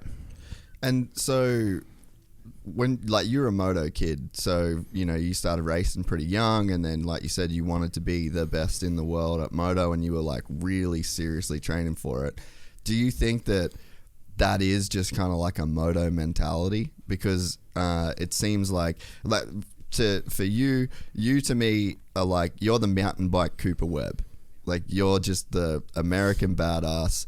Like, in terms of racing, it's like one-dimensional, you know? Like, I know that in the off-season you do the same shit, train on the same tracks. It's just, there's not a lot of fluffy, sexy, glittery shit in the program. Do you think that there's something in, like, growing up as a moto kid that really kind of prepares you for that grind and, like, kind of shapes that mentality? Yeah, I think so, a little bit. I think competition more than anything kind of helps for that. And I think that is a healthy thing for a kid, you know, to be able to understand that a lot of times your success is sort of directly related, not guaranteed, but for sure a big part of your success has to do with how much effort you put in. And you're going to fail a lot, and being okay with that from a young age and not seeing that as a bad thing, I think long-term does really pay off in people's lives.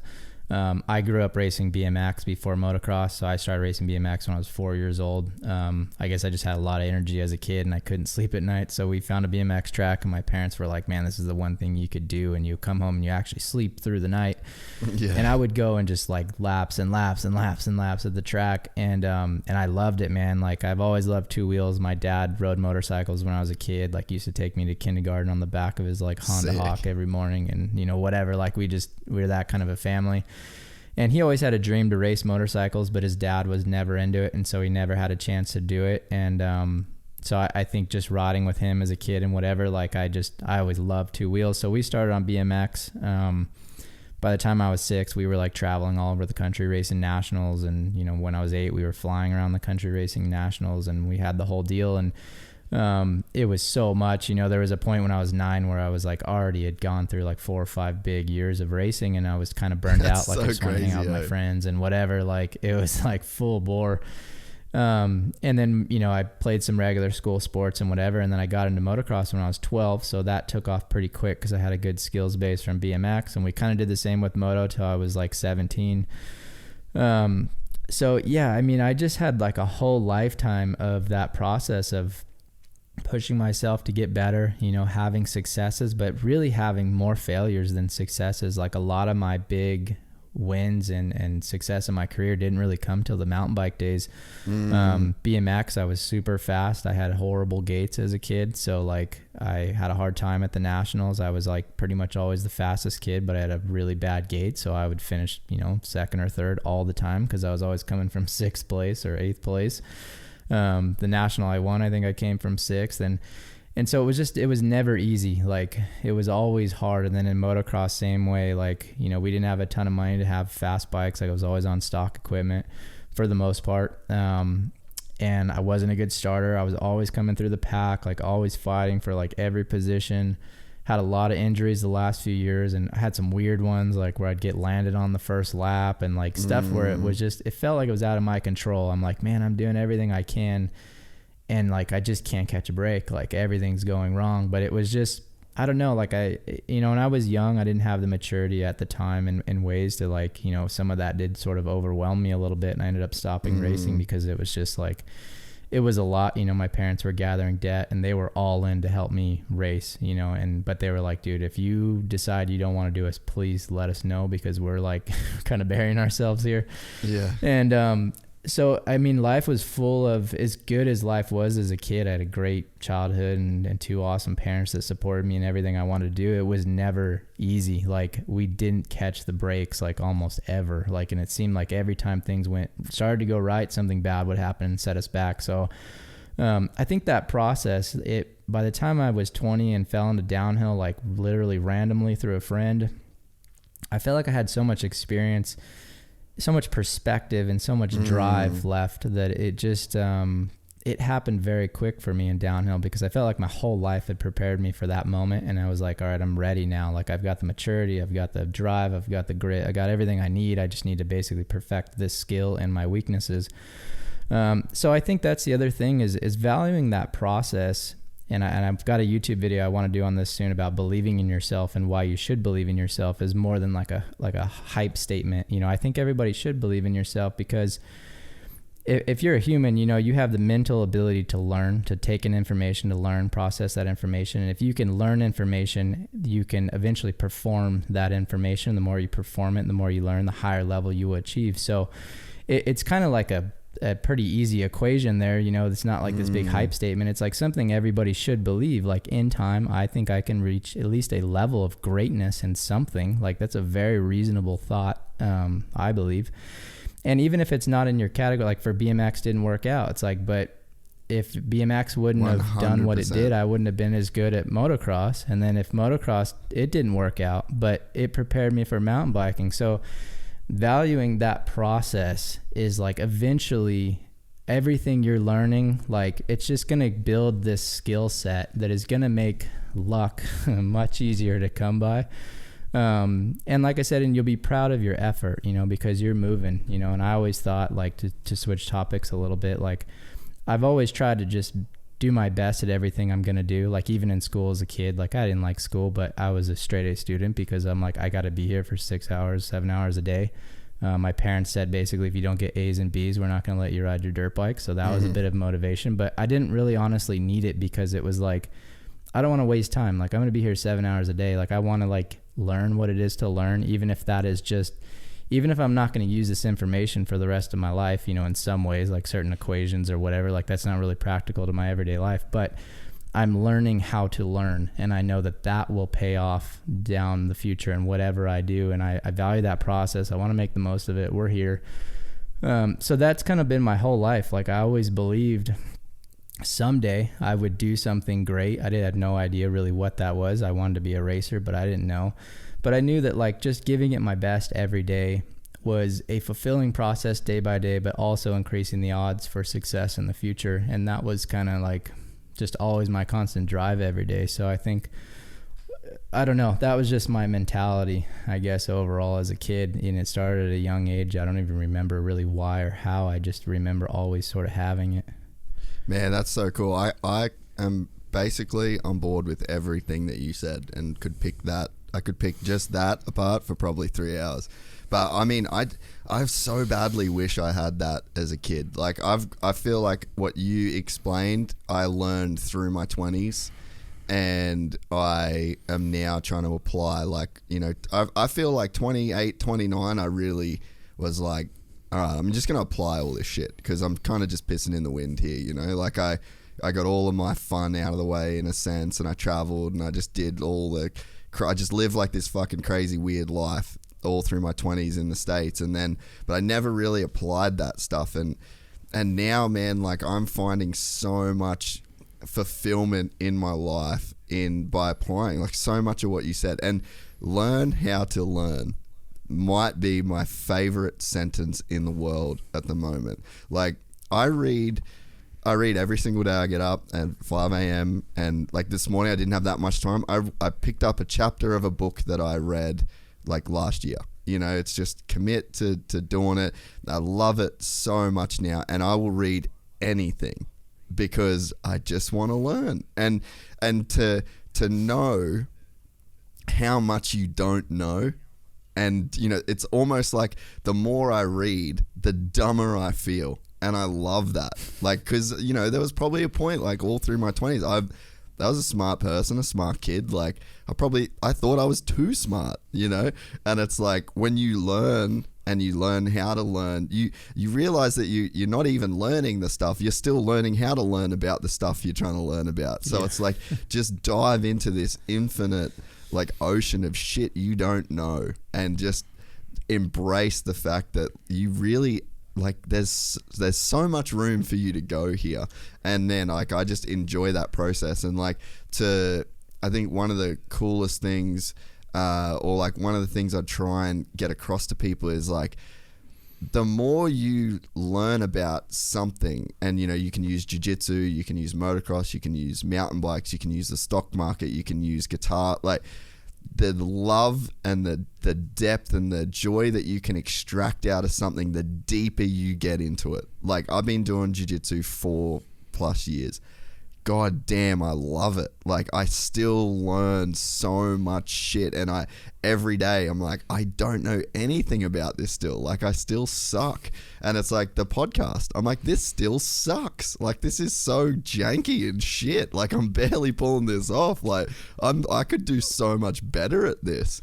And it's just this constant like I love that attitude, and I cannot agree more you know, with those statements. And I think to have that as a kid, that it honestly is just luck, you know, like that you kind of had that and applied it from a young age. And I mean, even the fact that, you know, BMX didn't work out, then you move to motocross, and then motocross doesn't work out, and then you move to downhill. It's like bang, instant Hall of Famer. You know, like your 2011 season? It's just like, God damn, dude, that's like a Hall of Fame year. Your third year in, you win your first race, and then you pretty much wipe the floor with everybody the whole year. It's like that motocross kid, like I'm sure when you quit motocross and you were like, I'm done, like I can't do this, like that would have been soul defeating, soul destroying to like quit this thing that you'd put so much time into. And like you have these ideas of like, I'm going to get a factory ride, I'm going to be this like this guy, and I'm going to get to live this dream, and it doesn't happen. And for that not to be the end of the story, and then to be like a future Hall of Fame mountain biker, it's just like, man, it's incredible to go through that process. Yeah, thanks, man. Yeah, I think it was interesting for me with downhill because a lot of people saw very quick success, you know, within the first year. And it was like, wow, you just jumped into it and you had instant success. And to me, I'm like, dude, you have no idea. Like the last 16 years of my life have basically been a lot of work to get to this point. Even though it was a little different, it was all basically preparing me for that moment. So it wasn't like, oh yeah, you just kind of figured it out and had to give for it. It was like, man, I've been working for this basically my whole life. And so, yeah, totally. I agree with all that for sure. And I think like two parts for me. One, I'm trying to think if I go back on this. I think one thing that is important is as you get older, you look back and you realize like, I didn't really know what I didn't know, obviously, as a kid. And I think developing your preferences and even what you want to do or what you think you want to do is a process. Like some people are born with like, you know, it seems like from a young age, they're like, I want to do this. Like for me, I was like, I want to be a racer, and it just happened to be there. But if I wasn't a racer, I would have found something else. Like I'm confident in that, and I would have been great at whatever else it was I was doing, because that was kind of my mindset. But I think a lot of times those successes and failures, they're never wasted. Like those times are super valuable, because you learn so much about yourself and you learn about what you like. Like even if you're going to go to school, like I was literally like signed up to go to college when I got the ride offer to ride mountain bikes from Yeti. And I took my books back and ended up basically dropping out of college before I started, because the ride came in right as I was getting ready to start.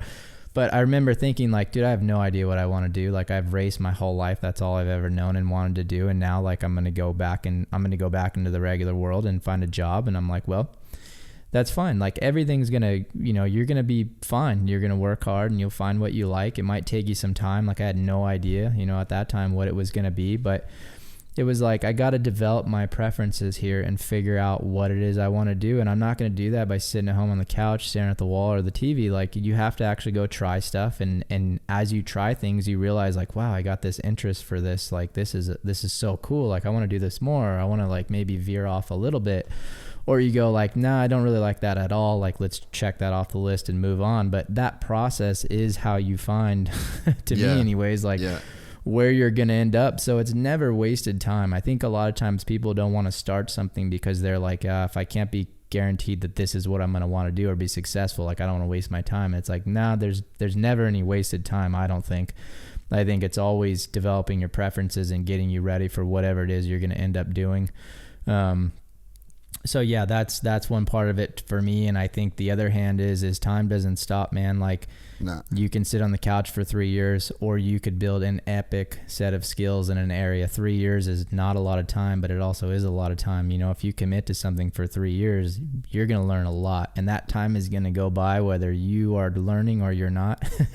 So for me, it was like, whether I was in school or whatever it is I'm doing, I'm like, well, these next couple of years are going to go by regardless. I'd rather get to the end of those 2 years and be like, well, I learned something really good and I'm like way better than I was, than like sitting around and get to 2 years and I'm like, I'm literally in the same spot I'm in right now. So for me, I guess that was kind of my mindset a lot of times. And I think like the realistic view of like, you know, like don't be afraid to start something, because everything you do, win or lose, you know, success or failure, it's going to prep you for whatever you're going to kind of fall into down the road. I don't think there's any wasted time. I think you learn so much through that process, and it's very valuable. Yeah, and I think that as well, there's like this initial hit that your ego takes, and I think that's where the like there's sort of like a hump that you kind of got to get over before you realize. You even realize you can enjoy this thing. Like you could go, you know, let's say again, if someone wants to start jiu-jitsu or whatever, it's like there's going to be this like fucking, oh man, this is really hard and this is really shitty and I don't think that I can do this and I don't know if I like this much, and there's always that initial resistance, and then you don't know how much you can like something until you've even put in like quite a fair amount of effort. And I think that not a lot of people are prepared to get over that hump because it's so in your face and it's so obvious how shit you can be at something and how long that road is. And it's exactly what you said, man. Like 3 years is a long time when you're 3 weeks into some new skill that you're shit at. You know, if you've got this goal of, let's just say 3 years, or, you know, for jiu-jitsu, it's like a 10-year black belt deal. And it's like, you know, I first walked in the gym and I'm like, that first 6 months, I'm just like obsessed with getting a black belt in jiu-jitsu.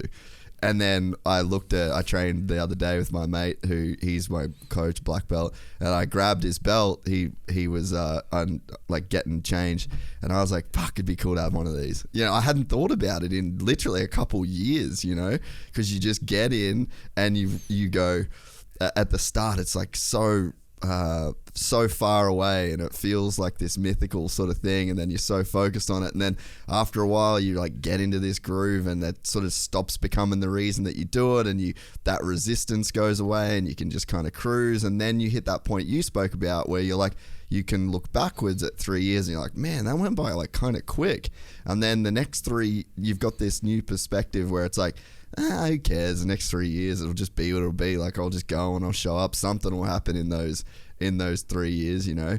But yeah, it's so right what like just that whole kind of mindset. Yeah, man, I think you hit the nail on the head. Like, that's the perfect way to say it. I have a good friend of mine, Greg. He's got 6 kids, and he said so much, like I learn a lot from him. But so much of it is like, how do you know what you like if you're not good enough to enjoy it? Like, it sucks to suck. Like, that's kind of just the truth. And so his kids a lot of times will be like, oh, I don't like doing that. And then like, he won't take that answer because he's like, of course you don't. Like, you're horrible at it right now. Like, I don't like mountain biking. It's like, well, how do you know if you've never reached a high enough level to make it fun? Yeah. Like, nobody really likes anything when you first start. You might like the idea of it and be hyped up, but in reality, like the first time you get on a snowboard and you get on a hill and you're falling like every 10 feet like me, like that's not fun. You can be like, I don't like snowboarding. It's like, well, yeah, because you're not good enough to do the stuff that is actually fun when you snowboard. So I think you're absolutely right, dude. Like, to develop your preferences, like a lot of times you have to get into something, experience it, and actually get to a relatively decently high level, maybe not even a high level, but at least a high enough level to perform the activity in a way that it's fun, to go like,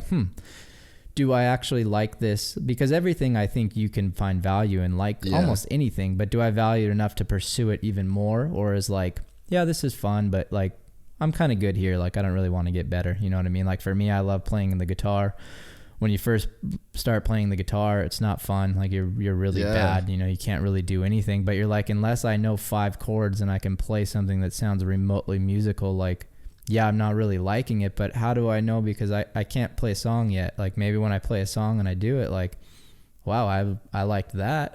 That was fun. Like, I want to get a little bit better, and that's the process. So I think you're absolutely right, man. I think a lot of times to find what you like, you got to actually start down the road with something that you don't know if you're going to like it when you get there, and you need to experience it at a high enough level to be able to actually view it properly, to go like, oh, I actually can have an opinion on liking this or not now because I've done it at the point where it is enjoyable. And I think so many people don't do that. You know, they want to know, like, from step one, this is the thing I was called to do, and this is going to be the most fun, and this is like, and if I know that that's all the payoff, then I'm willing to put the work in up front. And I think that's pretty backwards way to go about it. And that honestly was me, man. That was me. I lived like that for a real long time. The funny thing too, I think that once you can start to do, like, once you've done it once in anything, like with mountain biking, you can apply that lesson to guitar. And then it's like, you do that once with jiu-jitsu, and then you apply that to the podcast or what, like, that's even at the very start of this, it's like, that's why it's important to, like, it seems like I go and ride every weekend if I can. Like, I'm not that good. Like, I'm good enough, but it's like I go and do it every weekend because it tests me. It's this challenge, and it's like, and then you take that into your everyday life, which is really important. Like, you know, for most people riding their mountain bike, that's not the most important part of their life, but the lessons you take and put back into your life, that is super important. So it is a very valuable pastime. And like, man, for any dude that's got a wife out there that, like, you know, hates him riding on the weekends and he only gets out once a month, it's like, explain to your wife or whoever it is that's trying to stop you from doing your thing, like, hey, I need this. And that's always been my attitude with, like, my parents when I was a kid, my relationships. Like, I was desperate to get on my bike forever.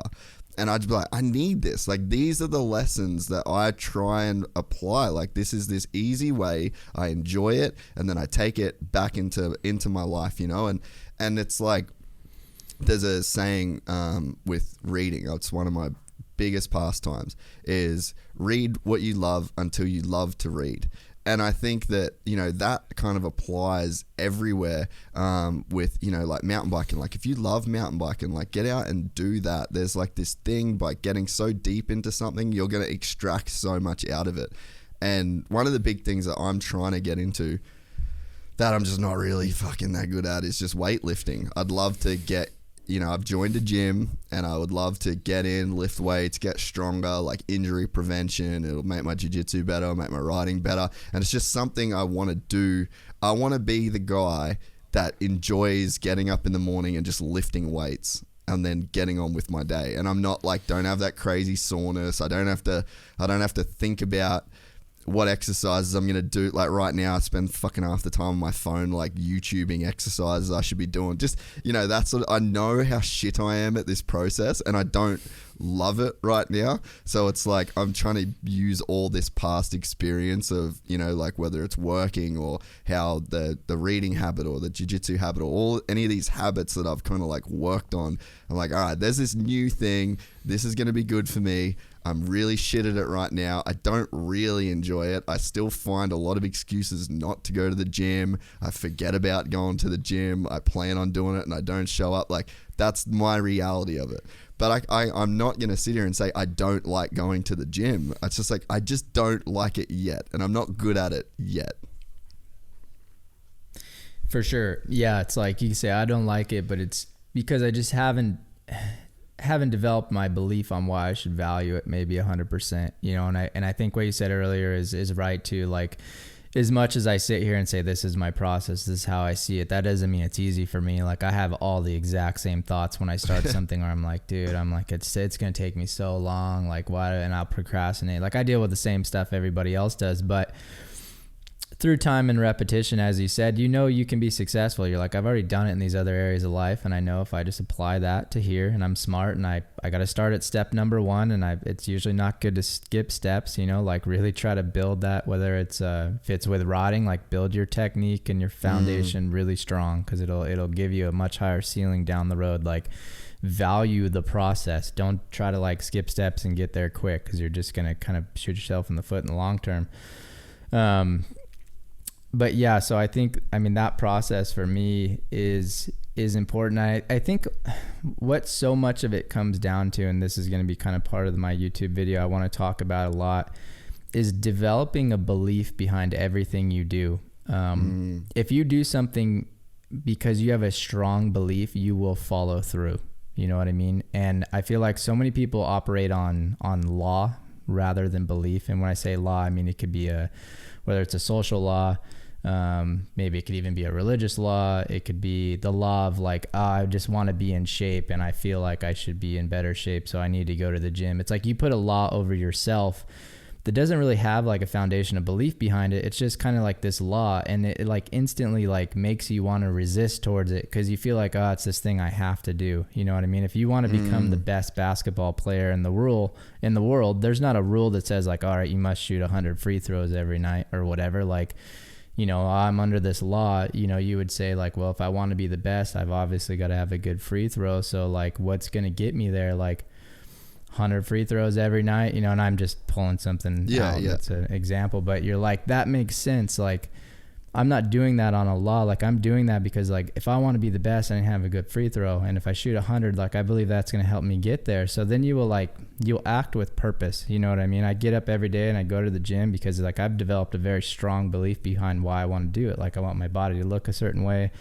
perform a certain way.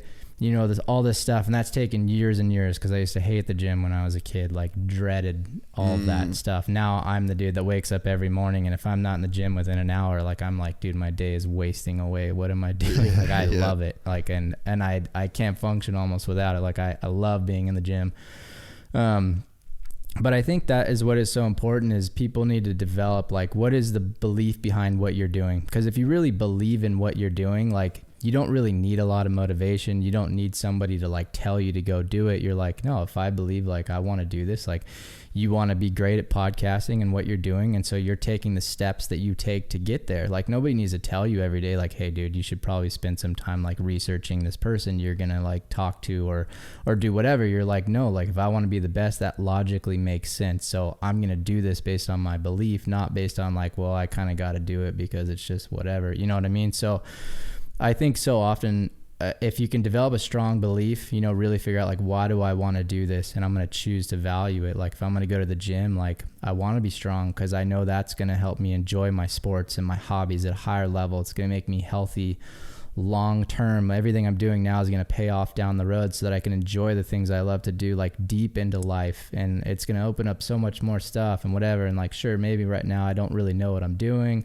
and it's going to be a process, but like, man, I value that and I want that. So like, what's the steps I need to take? Like, well, I don't even really know where to start. Well, there's like a wealth of knowledge out there. And thankfully nowadays, if you want to learn something, there's never been a time in history. Like you can go on YouTube and almost like get a degree in anything. Like it's ridiculous the amount of information you can learn.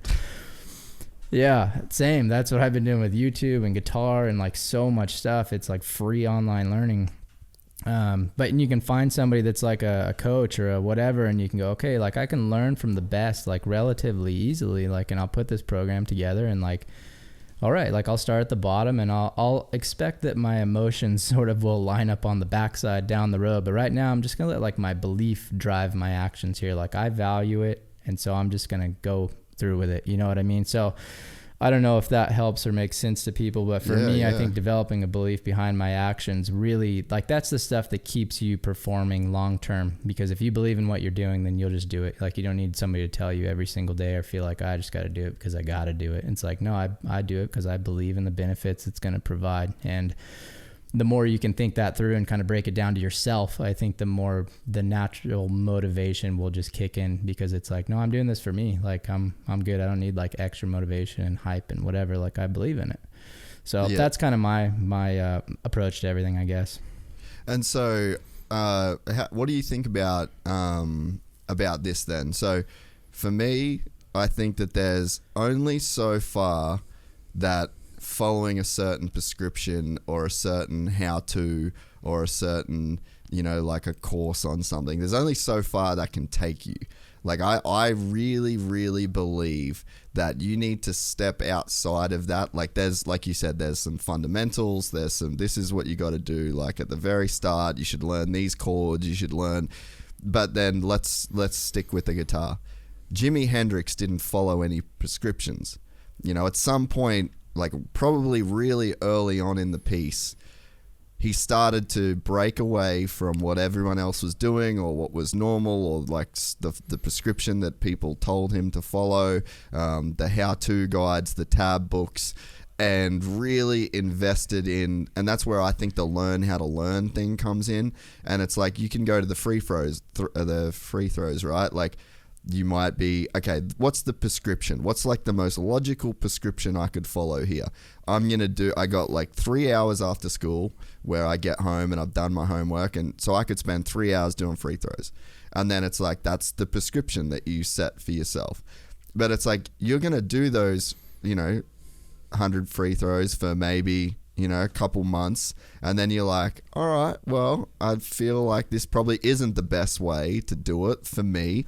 You know, maybe this works for someone else, but for me, maybe I'm going to spend a little bit more time doing this. Like you can sort of break down these nuances that are based on like you specifically. And I think they're the people like I don't have people that I look to in the podcast space. Like I've got a few little, things that you can take, and there's some best practice stuff, but it's like at the end of the day, I'm trying to step out of it and do what I think is going to work well for me, and what I think, like could take me to the next level over other people. So I think that, get in and do that groundwork, that base work, follow the prescriptions. But then if you really want to experience some joy in the craft or whatever it is you're trying to do, like make it yours, make it your thing.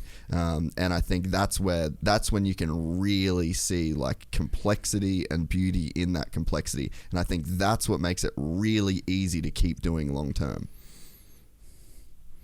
For sure. Yeah. And I think everything is obviously different. Like some things are more artistic, some things are maybe a little more technical, but I think that foundation of skills is important. But like you said, there has to be room to change and grow and adapt as you go. And I think that's a constant process of reevaluating yourself. For me, it comes down to my weaknesses. Like I'm constantly trying to work on my weaknesses, because I kind of, that old saying, like the less you have, the better you get, whatever.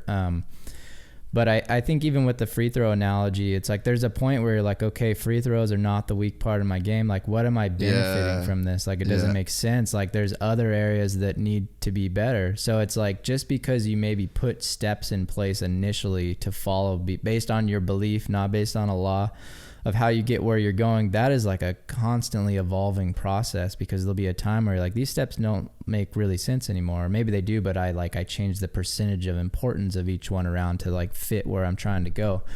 So I think like constantly being able to move that around and shift it and kind of adapt, and that's kind of always what you're doing, is like analyzing yourself and where you're at and where you want to go. And when you get into music and stuff like that, man, it's very like individual. I think everybody's got their own vibe and their own skills, but I think that the higher your skills are, the easier it is for creativity and like individual skills and stuff to kind of come out. So yeah, it is kind of a tricky one. I think for me with racing, it's been important to build my base skill set really strong with my techniques, because I know the better the technique is, like ultimately the faster I'll be able to go. So that was important as a young kid.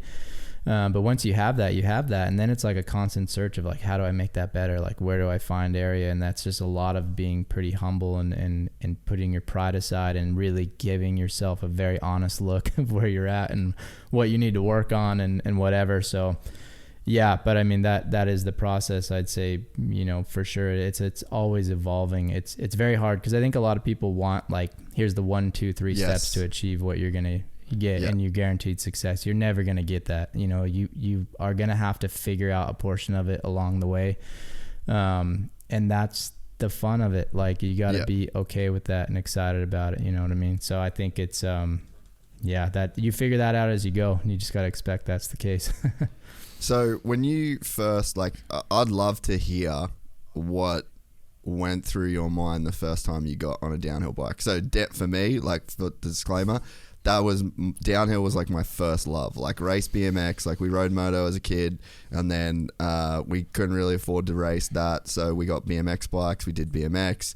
My Glenn Jacobs is like my godfather, so we had like mountain bikes in the family kind of thing. And so I grew up like watching like Chris Kavaric and Nathan Rennie, Michael Ronning, like all those boys. So downhill was like my first love, and I would still, like, one of my fucking goals is to just have a sick downhill bike in my shed again at some point and just go and do like shuttles at wherever, because I love downhill. So when you went from moto to downhill, what was that whole transition, and was it just like, holy fuck?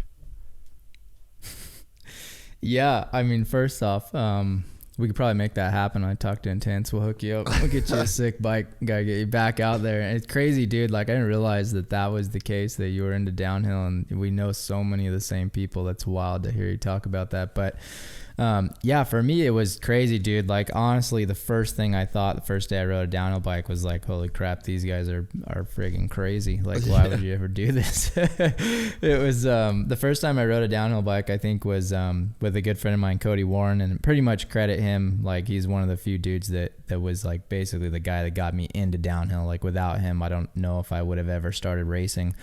But we were friends like in the years that I was working some like hard manual labor jobs between motocross and downhill. I met him through a buddy that owned a bike shop that used to race downhill. And long story short, we used to ride like skate parks and stuff all the time. And he was the current U.S. national downhill champ at the time. And so he invited me out to Interbike, which is like a big bike convention show in Vegas every year that they used to do. And so he invited me just to go out there with him and hang out because he had some sponsor events he had to do. And we were just going to like go ride skate parks at night in the off time and whatever. And so at Interbike, they have a show called Outer Bike, which is basically like where all the brands let you demo their bikes. And it's at this place in Boulder City, Nevada, which I still race almost every year in the preseason. And it's one of the gnarliest places you could ride a mountain bike. Like still when I go there, I'm like, dude, this place is pretty gnarly. So that was the first time I think I ever got on a downhill bike. I had rented a giant downhill bike from like the Giant tent because I didn't have a bike. And Cody's like, oh, just go find a bike from one of the dealers and they'll rent it to you and whatever. This is so we did sick, that. by We the get on way. the shuttle truck. Yeah, we go up the mountain and we're riding down this hill, and anybody that's been there knows like it's called Bootleg Canyon where the trails are, and it's like, yeah, I've heard of that. it's kind of like Rampage but like super rocky, like the jaggedest, craziest rocks you've ever seen. A lot of the trails are on the side like big cliffs. And we're riding down this, and like I'm a moto dude, so like when it comes to jumping and like turning, like I'm pretty good skills, but I never ridden like rocky stuff like that. And I was just like, we went straight to the top of the hill. There's only really 2 trails to get down that, and they're both gnarly. And we're riding down on the side of these cliffs, and I'm like crapping myself. I'm like, dude, this is so sketchy and like super fun, but terrifying. And we get to this section of the track. It's they actually call it the poop chute, and it's basically like this straight down jagged rock formation. Like it's one big rock, but it's literally like shark teeth everywhere, and there's this little like crack that goes down the middle that you got to ride down. And I looked at that and I'm like, you guys ride a mountain bike down like that's like the craziest thing I've ever seen in my life. Like there's no way I'm gonna ride down that. And Cody rides down it like no problem, and I'm like, good, you know, you have fun, dude. Like, and I fully like got off the bike, walked around like the whole hill. I was like, I'm never riding down that. And so we got to the bottom, and I'm like, dude, that was like both maybe the funnest thing I've ever done and the most terrifying thing I've ever done. Like it was quite the experience. So it was my first downhill experience, was kind of mixed emotions, because you go into it being like, yeah, I'm like, downhill is my thing. Like I'm a moto kid. Like I'll be sick at this. And then you get up there and like instantly realize like, whoa, this is a whole different ball game. Like I had some skills, but I had no experience with that kind of stuff. So downhill first experience for me, that was it basically. Like it was, I think we might've done another run or maybe we didn't, but I remember being like, whoa, like I got a whole new respect for what you do, bro. Cause that was like pretty crazy. So it's funny to me now, because now, fast forward 13 years or whatever it's been, and we still race at Bootleg, usually in February and March every year. They have like a preseason race there that I'll do a lot of times. And a lot of times we race that track that I rode for the first time, and we ride down that section of the rock every time. And every time I go through there for the first lap, I kind of laugh, because I'm like, dude, I remember the first time I rolled up on this and was like, there's no way I'm ever riding down that. And now we're like sending into it like full pace in the race bike and whatever. So it's that was my first day on a downhill bike. It was humbling for sure. Dude, that's so rad, man. Funny story with the intense thing. So I saved up. My dad had this thing where he was like, all right, you can, like, if you say 50%, I'll match your 50%, right? And so I saved up $750, and I went to my dad, and it's probably embarrassing for him, but I went to my dad and I was like, Dad, I got $750. There's this mountain bike. It's a downhill bike. It's $1,500. And Dad's like, well, nah, dude, like I ain't doing it. And I was like, man, you fucking promised me that if I got this money, he's like, well, he's like, A, I don't have $750 that I can just give you. And B, you're not buying a dumbass mountain bike. And obviously like with Glenn, I'm like just wanted mountain bike.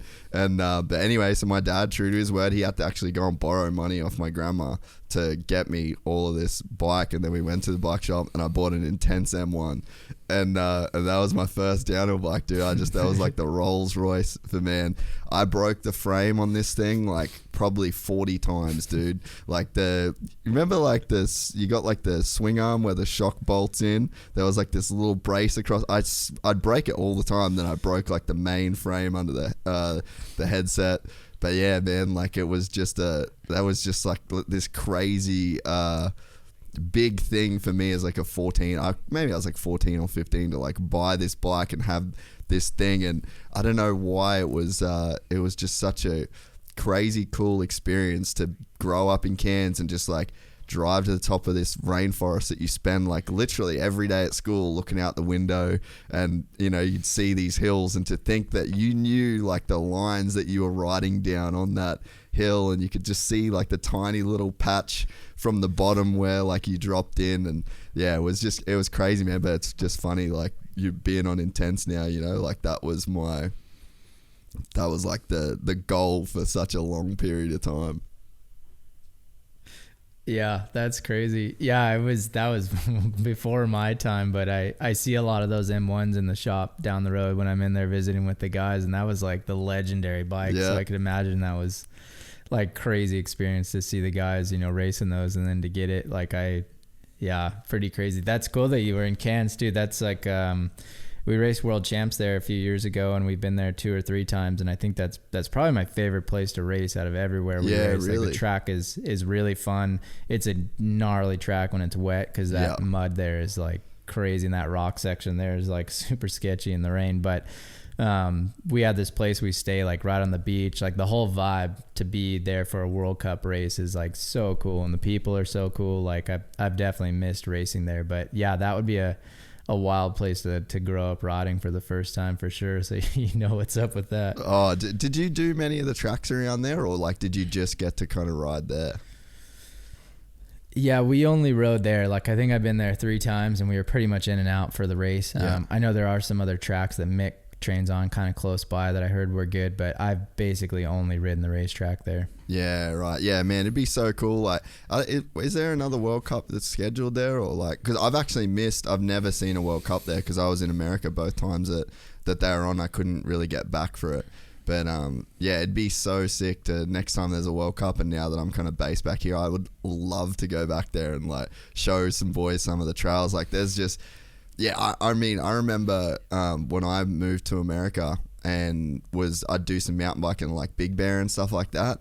I was just like, oh man, you boys need to come to Australia and, you know, ride some of this shit. And that was one thing that was crazy to me growing up in Cairns, is just seeing like these local people. It probably shaped, now that I think back of it, probably shaped a lot of like me even believing in myself that I could do, you know, like the camera thing and whatever, is because like I just saw all these people from Cairns, just this tiny little place with rainforest everywhere, and all these people would just like go and travel the world and do this crazy shit. And it wasn't until I left where I realized like, oh, we just have these crazy hills that kind of prepare people for almost anything.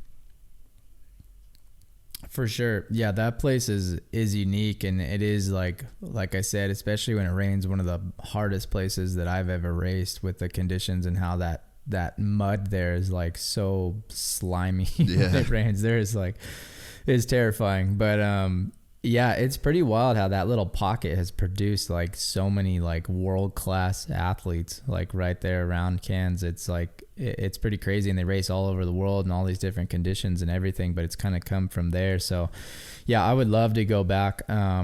Whether I was racing or not, I don't know that there's anything on the schedule right now. There's not next year, but I think 2023, they're trying to go like way more international with the schedule now that COVID's kind of chilling out. Yeah. So I would guess we're going to at least get a round down there. I think they want to do like a 2-stop, like one in Australia, one in New Zealand, if we're going to like fly all the way down there with everything. I think that is always like a big consideration for the UCI, is like no teams are really based out of there. So for everybody to go to Australia and race is like way logistically like tougher than other places and more expensive and whatever. But to me, like, I love racing down there, and there's such a cool fan base there that we like rarely get to like be around. Like the fans there are so passionate and so cool. Like it's one of the coolest places to race a World Cup. Like race day, the vibe is like so sick there. So yeah, I really hope we can get back there and race for sure. Dude, yeah, well, I'll be there to have a ride with you for sure. It'd be sick to go to like Coranda or, you know, just some of those like kind of iconic Cairns tracks. When did you, so you have that gnarly first experience, what when you left that place, you left that ride, you got the post-ride endorphins going, what did you think your future of downhill would look like? I didn't really have any idea of a future at that time. I think I was just there hanging out with my buddy, like riding bicycles. And I can't remember really how it started. I think the next time I rode a mountain bike again was with Cody. He had invited me out. There's a place here in Fontana. They have a race series that they've been doing like forever there. Yeah. And so they were doing like a demo day there. I think it was in like October or something like that of 2007.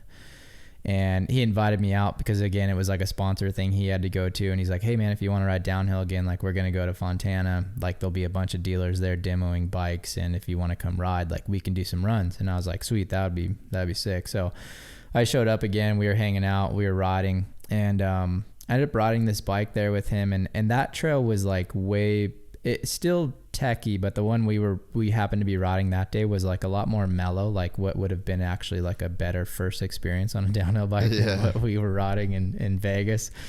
And I rode and I was like, man, like this is so much fun. Like it's like mountain bike, it's like moto and BMX like all combined into one. Like it's a bicycle, but it's like line selection and like you're just going downhill. It's way less pedaling, which I didn't really like. And I don't know, it was just super fun. And I felt like I had pretty good natural speed because I had good skills from everything else I had done. And so I think the way that it started was, I think within a few weeks of then, we had ridden, I'm trying to think, it all happened so quick, but basically Fontana had a race. I think they're actually having it might even be this weekend. They do one like every November called the South Ridge Classic. And it's just a one-off race in November. And I think I'd ridden the downhill bike like maybe 2 or 3 times. And again, Cody was like, hey dude, I'm going to go do this race. Like, because I had kind of been really enjoying riding downhill, but I didn't have a bike. So every time there was a chance to go ride, he would just invite me along. And he's like, hey, I'm going to go do this race at Fontana next week. And if you want to come, like I have an extra bike that I'll let you race. And I was like, yeah, that would be awesome. So we had just ridden there. So I felt like I kind of knew the trails a little bit. And so we show up to this race and I had no idea what I was doing. I didn't have like a license to race or anything. And I'm asking Cody, like, dude, what class do I sign up for? Like, what do I do? Like, I hadn't raced anything since dirt bikes, like 3 or 4 years prior. And he's like, oh, just sign up for the pro class. Like, you're pretty fast. Like, you'll fit right in. And I'm like, dude, like, I've never even, like, I've ridden a bike twice. Like, I don't know what the heck I'm doing here. And he's like, no, trust me, dude. Like, you'll be fine. And I'm like, okay. So he knew the guy, Donnie, that runs the series, and I didn't have a pro card. Like, I was totally not ready to do that. And I don't think even like legally in the sanctioning body allowed to do that. But because he knew Donnie was like, sure, if you say he's pro, that's fine, whatever, put him in the pro class. And so we do practice and, we raced like whatever. It was like a practice day. And then the next day we raced and I ended up getting third. And I think I was like within a half a second of the guy in second. And then Cody won the race by like 5 seconds or something like that. And I think for me, that's when it maybe kind of clicked because I was like, wow, like I've literally only ridden this bike like twice and, or ridden a downhill bike twice. And that race, like, it was just fun. Like, and it was against the clock. And for me, I was always a horrible starter in BMX and motocross. I thought about that when you were talking about that. I was like, downhill, like, he just gets out of the pack, and now we can just fucking send it. Like, totally. He's loving it. Yeah, we would always joke in motocross, like, oh, if we could just do a time trial, like, I'd be really good at this. But because you have to start, like, I kind of suck. So it just felt good, man. And I think, honestly, like, after doing that race, I didn't really have any thoughts of like, oh, I want to go pro now. I just thought like, like that's interesting. Like I really enjoy doing that. I'm pretty naturally, I wouldn't even say naturally skilled. Like basically everything I'd done through my life had kind of made me have the skills I had to fall into it that easily.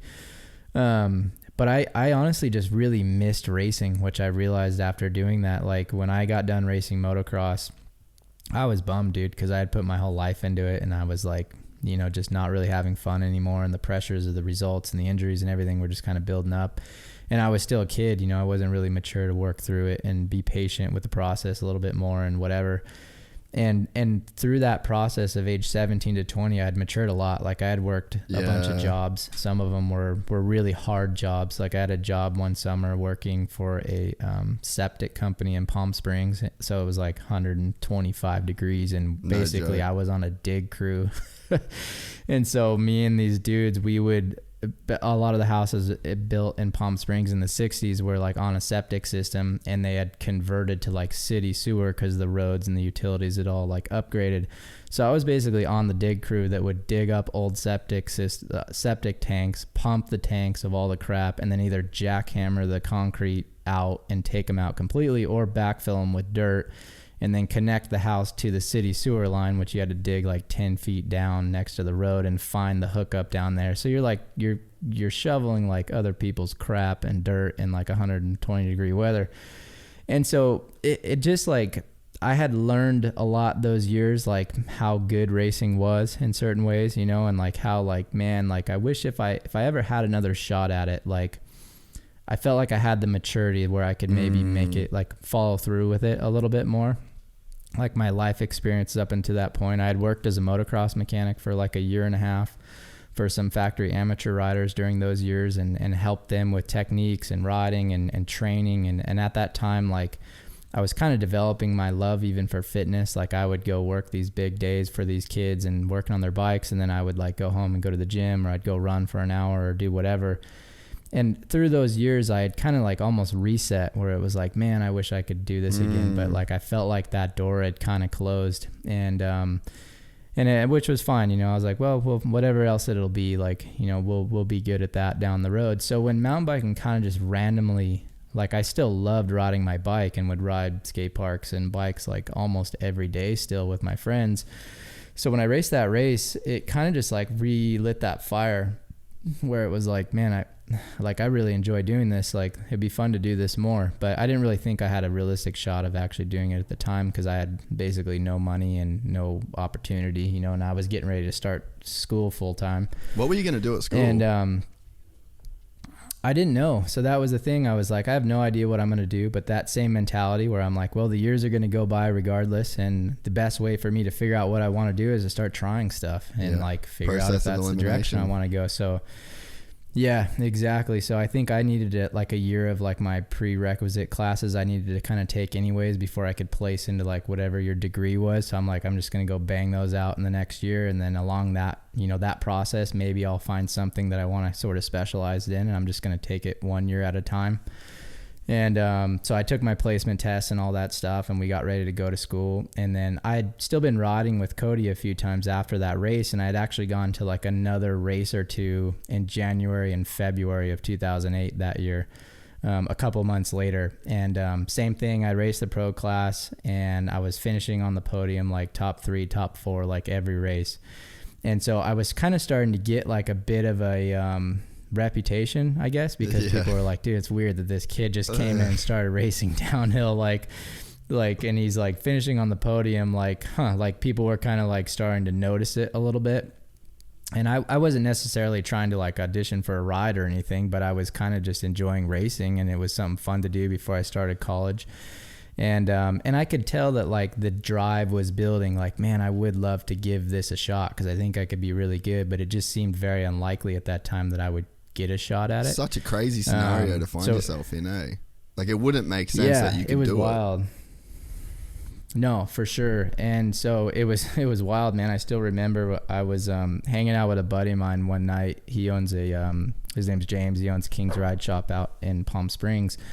And his shop was up in Yucca Valley at the time, and I was hanging out there. I'd help him build bikes during the day, and then we would like go ride the skate park after work, and then go to his house and like hang out and play Mario Kart and whatever, you know, like normal like 19, 20-year-old kid stuff. And so I think we were like hanging out one night playing video games or something, and I got a call from Cody, and Cody was like, hey dude, Rich Houseman wants to talk to you. Like, do you mind if I give him your number? And Rich at the time was like a four cross, I think, champion, had raced downhill with like John Tomac and all those guys. He's like a legend of mountain biking. And he rode for the factory Yeti team at the time, and he was racing at Fontana, and I had been beating him at some of the local races, and he was like one of the big pro dudes or whatever. And I was like, heck yeah, like, cause I was a huge fan of Rich. Like, I just thought he had the sickest vibe, and he had the coolest kits, and he was just like such a rad dude. He was so and dope. I was like, yeah, heck too. yeah. So cool. They had Jared Graves on the team at the time and all those guys. And I think they had Rennie on the team before that, like years prior, I'm pretty sure. But so anyway, so Rich called me and he's like, hey dude, this is Rich Hausman. And I was like, yeah, like I know who you are. Like I was like kind of super fanning a little bit. And he was like, hey dude, like I'm a big fan of what you're doing. I've been seeing you at Fontana racing. Like you've got awesome speed and whatever. That's been cool. Like Yeti has basically given me the opportunity to start a regional team in California. And they're going to let me pick 2 up and coming riders that I can support basically through their funding. And I want to know if you'd be interested in one of those spots. And I was like, wow, like, well, like, yeah, I mean, let me talk to my parents, kind of see what's up. Cause I was living at their house at the time, and my dad's sort of thing was like, hey man, like if you're going to live here, you need to either work or go to school. They gave me a couple years to kind of like chill after moto and kind of work jobs and do stuff. But it was like, you got to keep moving forward here, you know, in your life, figure it out a little bit. And so I talked to my parents, and they were always like so supportive of my racing. And they're like, well, like school's always going to be here for you. You know what I mean? They're like, if you try this racing thing for a year or two and it doesn't work out, like then you can go to school then. But if you really feel like you want to race again, like, you know, then yeah, do whatever you want to do. And I was like, all right. Like at that time I felt like it was just such a sudden opportunity that kind of came out of nowhere that it was like, yeah, like let's go for it. So I ended up calling Rich, and basically the deal, it's so wild how everything came together. So this was like probably in March of 2008 or February, I would say, probably February. God damn, this is crazy. He's like, hey man, yeah. So he's like, we can't pay you. Basically, it's a junior development team, but we'll give you a downhill bike and like a hardtail bike and like 3 sets of gear, and that's it. Like, and you'll have to figure out how to get to the races, all your own support, mechanic, all that kind of stuff. But they'll give you a bike, and you can ride for the Yeti regional team. And so I was like, all right, like I'm in. Let's do it, because I had enough money from basically working at that septic job and whatever over the year that I had, like I think $1,500 saved up or something like that. So I was like, well, I can get to like the first couple races of the year, which at that time there was a couple more local Fontana races, and then thankfully the first Norba National of the season was in March in Fontana. So that was like my home track. It wasn't going to be expensive for me to get to. So that was my first national, first race, I think, for the team pretty much. And I showed up, raced that race. I got 13th. A bunch of the World Cup guys had come out for that race. It was like the last year Norbas were happening, so it was like a big deal. And 13th was like pretty solid. Like at the time, Yeti had a tiered factory program. So like they had their factory World Cup team, which those guys were all racing all the World Cups. They were getting salary and bonuses and all free, everything, mechanics, you know, everything covered, like the factory team we're on now, basically. Then they had a national level program that was, I think, like bonuses only probably, but they got free bikes, free parts, mechanics, and full factory support at the U.S. national races. And then they had the regional program, which was me and this kid, Kevin. And we just got like the one bike and had to figure it out. So when I got to Fontana, one of the kids on the national team had gotten hurt like a few weeks before. And they were like, hey, this kid got hurt. You can fill in on his slot so you can pit with the team. We'll support you with a mechanic for this race, and you can like pit with the rest of the guys. So I was like, sweet. So that was Fontana. I got 13th. I think I actually beat like their other 2 national riders that were on their program at the time as like one of their regional team members, which was good for me, I guess. And so I got through that race, and they were like, hey, like you did good. If you want to come to Sea Otter in April, which was a few weeks later, we'll give you basically national level support at that race again, because our guy is still going to be out. He's not going to be back for like a few months. You did good at Fontana, so if you want to come to Sea Otter, if you can get yourself here, we'll give you support at the race. And I was like, okay, sweet. So I drove up to that race. raced that race, and there was like a ton of World Cup guys there. Like Sea Otter used to be a big deal. Who would have The been track's there in not 08? super. I think like everybody was there on the World Cup circuit. Like I would say probably like 90% of the top World Cup guys were all there. Like it's back when everybody still went. And it's thick. So I think like for Sam moto Hill was people, there, and yeah, like moto people that like, you know, we're kind of used to seeing maybe like 7 really good dudes in the 450 class. Whereas in downhill, I mean, you're going like if you get 18th, like you're pretty close to the time. You know, a lot of like it's very, very thick and deep. There's a lot of brands. There's a lot of factory rides. There's a lot of guys getting paid to be there. Like it's a very deep sport. Yeah, for sure. So there was probably like at least 30 factory level dudes there racing, and so that's why I an showed 18th up there. is That crazy track was. good. Yeah, well, I got 10th at Sea Otter. Oh, so that wow. was the second race. I showed up, and I ended up getting 10th. I think their World Cup guys got like 4th and 6th or something. I got 10th, and then the other national level riders on the team got like, I don't know, they were like 15th and 22nd or something like that. So again, I had beaten the national guys on the team and kind of finished behind the World Cup guys. And so that was great, but then it was like that was the only 2 California races. But while I was there, because it was in Northern California at that race, I met this guy, Keith Darner. Shout out to Keith if he's watching. I don't know if he'll hear this, but I met him there, and he was basically just like Rich was, but in Colorado. So Colorado, Yeti had another regional team of 2 riders in Colorado, and Keith was the team manager of those 2 kids. And so I met Keith at that race, and he said, hey dude, if you want to come out to Colorado for the summer and live on the ranch, because him and his wife own like this, it's a huge cattle ranch. It's like 80,000 acre, maybe it's like 700,000 acres. It's massive. It's like square miles of cattle ranch. And he's like, if you want to come out for the summer and work and train on the ranch, I'll take you to like the next 2 national events in a couple of months, and if you can get all your stuff out. Because I didn't have any money. Like it was going to be very hard for me to like support myself to the races. I just kind of believed in myself, and I was like, well, if I can do good enough at every race to get support at the next race, I'll just keep going. And if I run out of money, then I'll call Rich and be like, sorry, dude, I got to stop. I don't have any more money. Like I got to quit basically. And so I was doing good enough at every race where they would give me support at the next race. So I ended up packing up my little Toyota truck and driving out to Colorado. The next race, actually, funny enough, was like a slalom race, and it was on the ranch there in Colorado. They had like a full slalom track. And it was like a national level race, and I raced that. I think I won slalom and got like 3rd in 4 cross or something. And then I just stayed with Keith on the ranch for the whole summer. And he took me to the next couple of Norba Nationals. I think the next one was in Angel Fire. I qualified first there, and then had like 2 huge crashes in the finals round. Like I was so nervous being like the fastest qualifier. Like I just blew up in my race run. And I think I got like 30 something. And then we did a couple other nationals, and kind of long story short, there was a race series called the Mountain State Cup National Series. It was in Snowmass, which is in Aspen, Colorado. And they brought their World Cup guys out from like summer break from being in Europe racing the World Cups. And we raced this race, and I ended up winning that race and beating both of their World Cup guys. Wow. And their whole national team. And basically up until that point, I was doing good enough at every race where they were like, all right, if you get to the next one, we'll give you support again. And then after that race, basically their national rider had come back from injury, and they're like, hey man, you're doing great. Like we'll leave you on the national team. You're good. Like we'll finish out the year on that. And I was like, okay, great.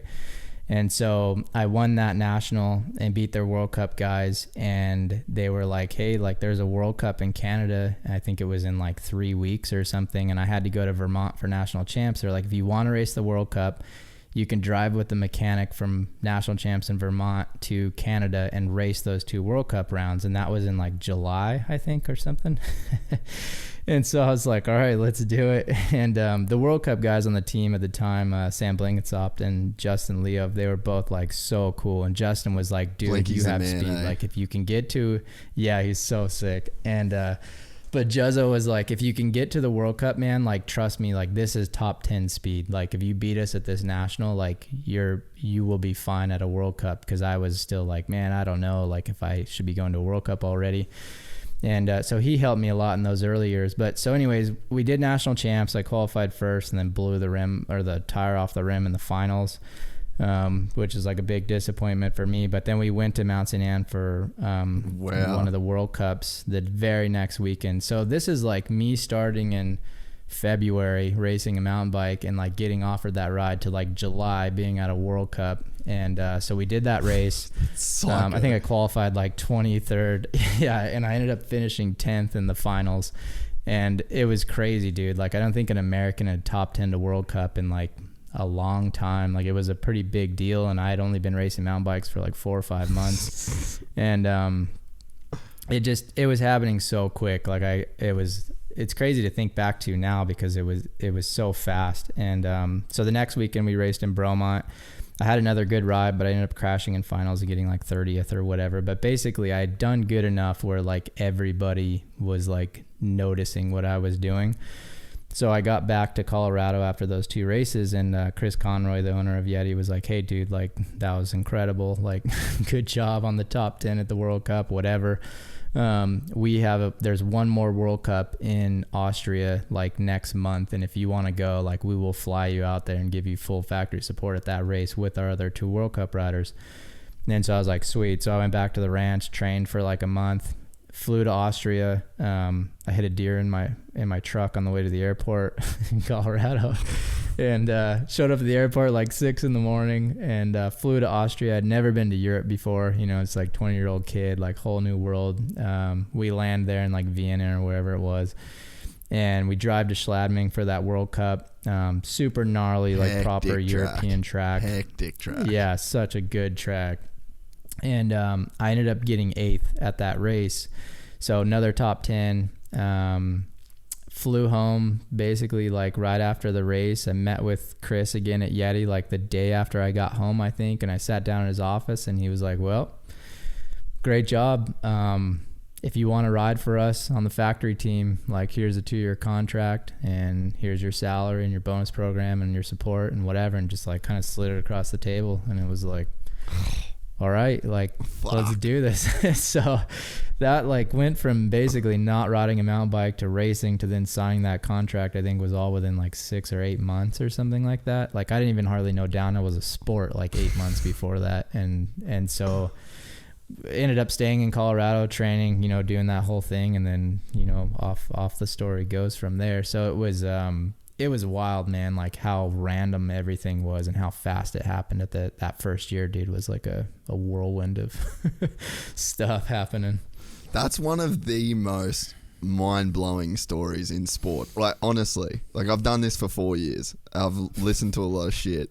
And before that, I've been around everybody in this action sports world. Like, there's not a lot that is like that, what you just described. It is so movie script, Cinderella, like you probably couldn't script that if you tried. Yeah, 100%. Like there was so many random things that fell into place that had to happen that were so weird. Like people I met or things that happened that like if one part of that puzzle would have been different, like I would have never been a downhill racer. Like I remember, I think around the same time that I started riding and racing downhill with Cody, I was like applying for a job here at KTM and I was trying to be their dyno guy. And I had talked to the guys and I was trying to like go down the road of like mechanicking and stuff, and then there was like college and there was like kind of all blending together. But or it actually might have been months earlier. I think it was before the college thing on the dyno program.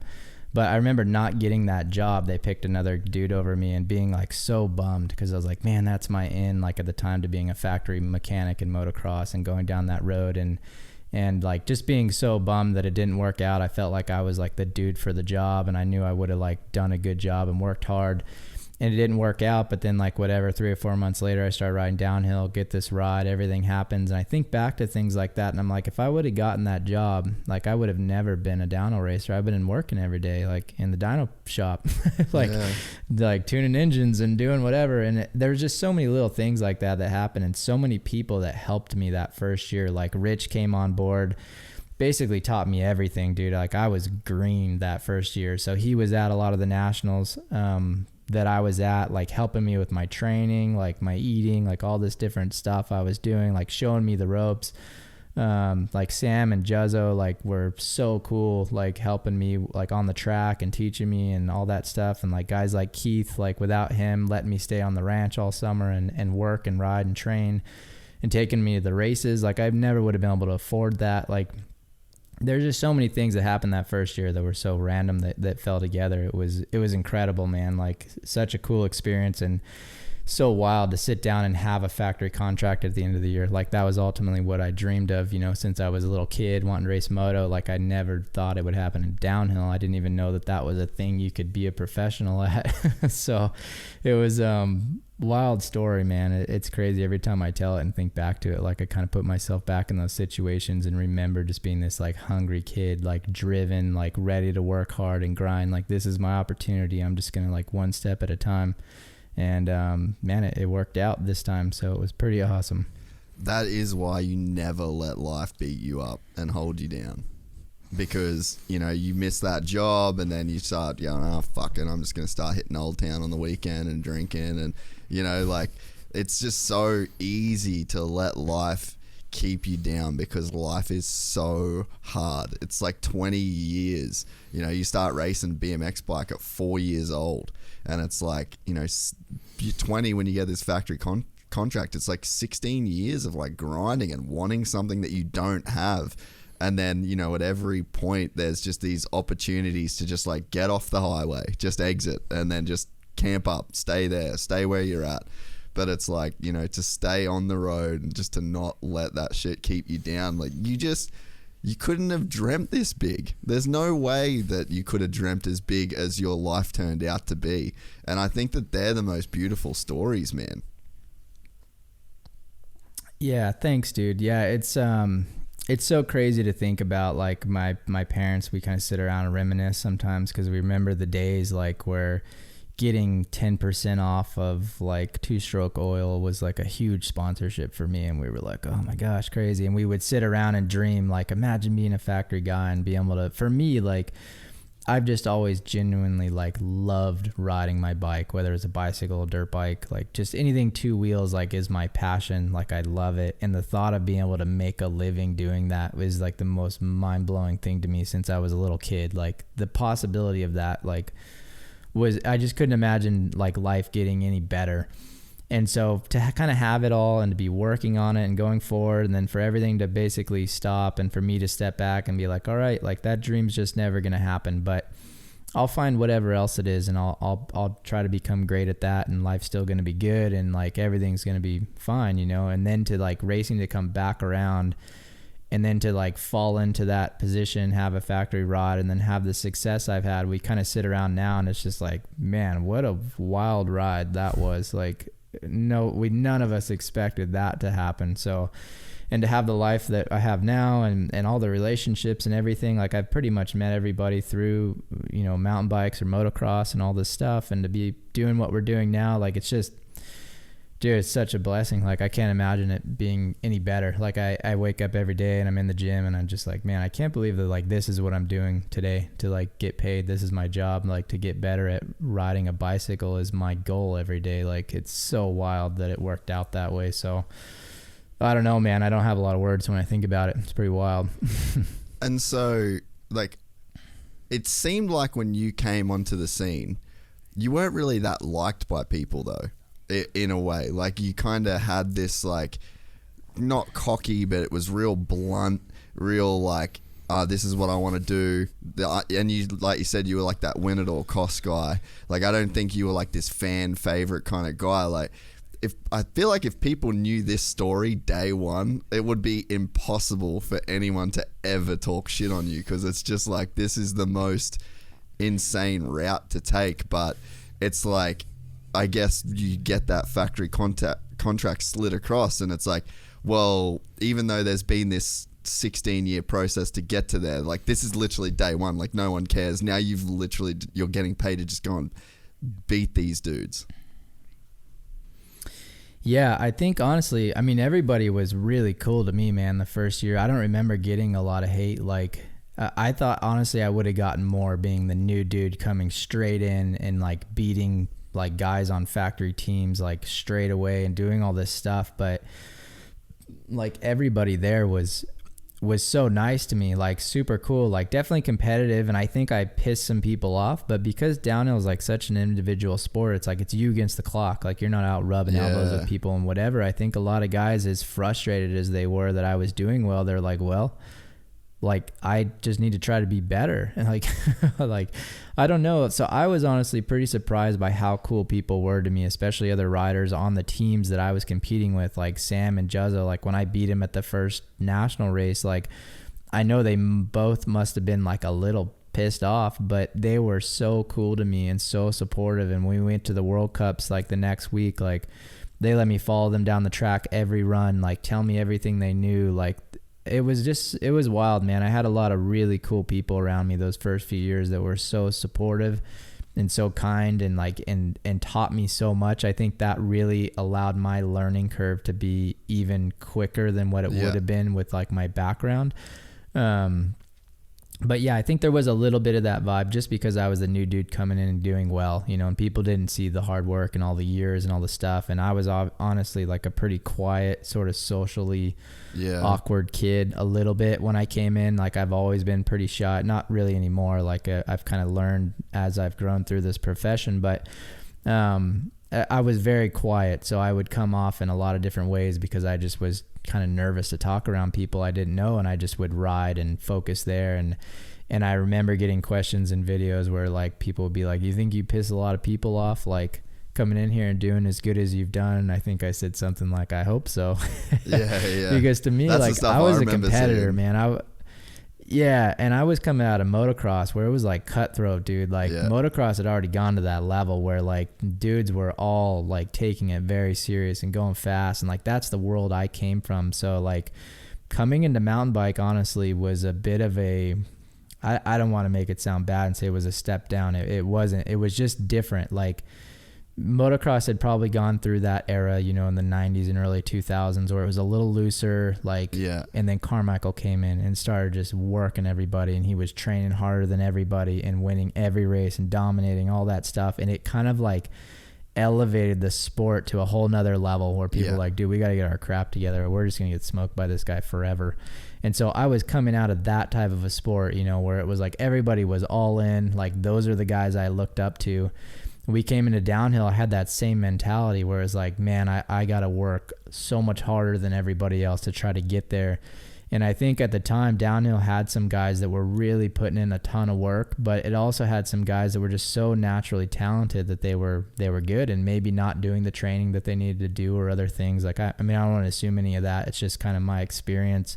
Yeah. So when I came in with that mentality of motocross, like I was like so driven, like I wasn't partying. I was like all in on trying to become the best. And so I think that mindset a little bit at the beginning, like, I don't know if it offended people. I think maybe it just wasn't as relatable in the mountain bike world. You know, they're like, what is up with this kid? Like, he's quiet. He doesn't really say anything. Like, he's just so focused on going fast and racing. Like, maybe like a Cooper Webb, you know, where if you sat down and had like dinner with Cooper, you'd be like, dude, he's such a nice, genuine person. But when he's racing, like, he's there to race. Like, and Eli, I think, is similar like that. Like, I've ridden and trained with Eli a lot. I actually trained with, John was my trainer for a couple of years when I first started. In 11 and 12 when I was like winning a lot, like Johnny O'Tugelbone was my my trainer, so me and him and Eli would do a lot of our training here in the off season when Eli was prepping for Supercross. And same thing, I'm like, man, if you hang out with Eli or these guys away from the track, they're like the coolest, most genuine, mellow, laid back dudes. But when you see their racer side and you only see their podium interviews and whatever, you're like, man, they're kind of like dry and just like kind of whatever. Like, they're just so focused on racing, you know, they're not trying to put on the show, I guess you would say. And so I kind of got a little bit of that rap, I guess, early on too, because I was just so determined. And you know, there wasn't really a lot of Instagram or stuff like that, so there wasn't a lot of opportunity for personality to shine outside of the races. But I would say overall, dude, the mountain bike community was so cool to me when I came in. I honestly expected more, I don't know, hostility or whatever you want to call it, but there was so many people that were so cool to me those first few years. So that's what I remember more than anything. Like, people were psyched, and I think it helped that I was an American, because an American hadn't done well in a long time. So many people were so excited just to have an American kind of pushing back towards the front of the pack again. And So yeah, I remember pretty much all good things from those years. Yeah, no, that's so sick, man. Yeah, I remember, I guess maybe it was just more the media then trying to kind of like hype up that narrative, because yeah, I remember looking from the outside in. I stopped like hardcore following downhill as I, like when I was, that was right when I was kind of going to America and doing all that sort of shit. So, but I remember seeing, you know, just like this American dude that, yeah, like you literally reminded me of Cooper Webb. I was like, he's just the definition of like the American badass guy that's just like, I'm going to come in and I'm just going to work harder than everybody. I'm going to, you know, like that sort of Navy SEAL competitive kind of mindset, you know? And, yeah, like, I just didn't know the full backstory. Like, I knew you come from moto and I knew bits and pieces, but to know like, and how short that time was to go from stepping on a bike to then having a factory contract. It's just that's an insane, you know, journey to take. And what crossed over from like moto, or, you know, was it a mix of moto and BMX? Like what was it about being a moto kid that let you go so far so quick on a downhill bike? Or was there much that translated, or did you just, I don't know? Yeah, I think there was a ton that translated. I mean, outside of just the work ethic and the experience and the racecraft and all the competitiveness and all the things you learn, I think direct skills wise from BMX, just the way a bicycle moves underneath you is very similar to a dirt bike, but also different because of the weight, and it's just a lot more twitchy and different things and whatever. And so kind of like knowing how to jump a bicycle, turn a bicycle, because you're standing all the time. You're never like sitting down, putting your foot out like a dirt bike. You know, there's a lot of like more skills where riding a downhill bike and a BMX bike are very similar in a lot of ways. So learning how to like be smooth, like time jumps, like in BMX, you don't have suspension. So when you're jumping stuff, like you got to be perfect, you know, on your backside. Learning how to pump obstacles to generate speed and momentum. That's something that I definitely brought over to downhill that I don't think a lot of dudes were doing the first few years. Like I was looking to find the backsides of everything to try to pump and generate speed. And then for motocross, a lot of it was how momentum carries. Because when I was racing, I was on 80s and then 125 two-strokes. And so those things were all about opening up the track, you know, like, and my trainer, Mike Fedoro, shout out to him. I learned a lot of my speed, honestly, from him and all the years we spent working together in moto. He was like a master of how to straighten out a track and make the turns as wide and open as possible so that you could just carry as much speed as possible, because on the two-stroke, like that's everything. You don't want to be like scrubbing all that speed in turns. It's all about opening the track up. You know, letting the momentum carry and the line selection, ultimately. And so I brought a lot of that into downhill. Like I use the entire track when I can, like from the tape on the right to the tape on the left side of the track, like everything opens up. We don't have a throttle. We just have downhill. So obviously, momentum is like king. Like you can't just easily take a pedal and get your speed back if you overbreak a corner or you have a line that tightens up too much or whatever. So a lot of that reading speed, you know, when things are going by you really fast, like downhill slower speed than moto, but there's a lot more stuff to pay attention to with rocks and roots and all that kind of stuff. So it feels like more like a motocross speed because there's just way more stuff that you're running over. So I think that perception of speed and line selection and how to like make momentum carry on a race course, I think that's all stuff that carried over from motocross as far as speed wise goes and skills wise. So I think it was a little bit of both, you know, like those two, BMX and motocross, kind of was like the perfect combination for downhill. And so when did you, what changed for it to click for you to win? Because you got so close. I think, was it 2000? What year did you win the first World Cup? 11 or 10? Yeah, 11. I almost won in 10. Yeah, so 10 you almost won, race of the right? year.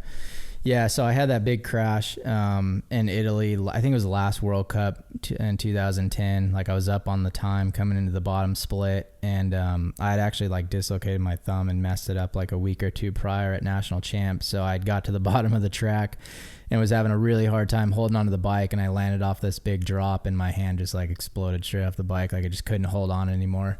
And so I ended up losing that race, but I think I finished 4th overall in the World Cup title or whatever in 2010. I'd had a bunch of podiums.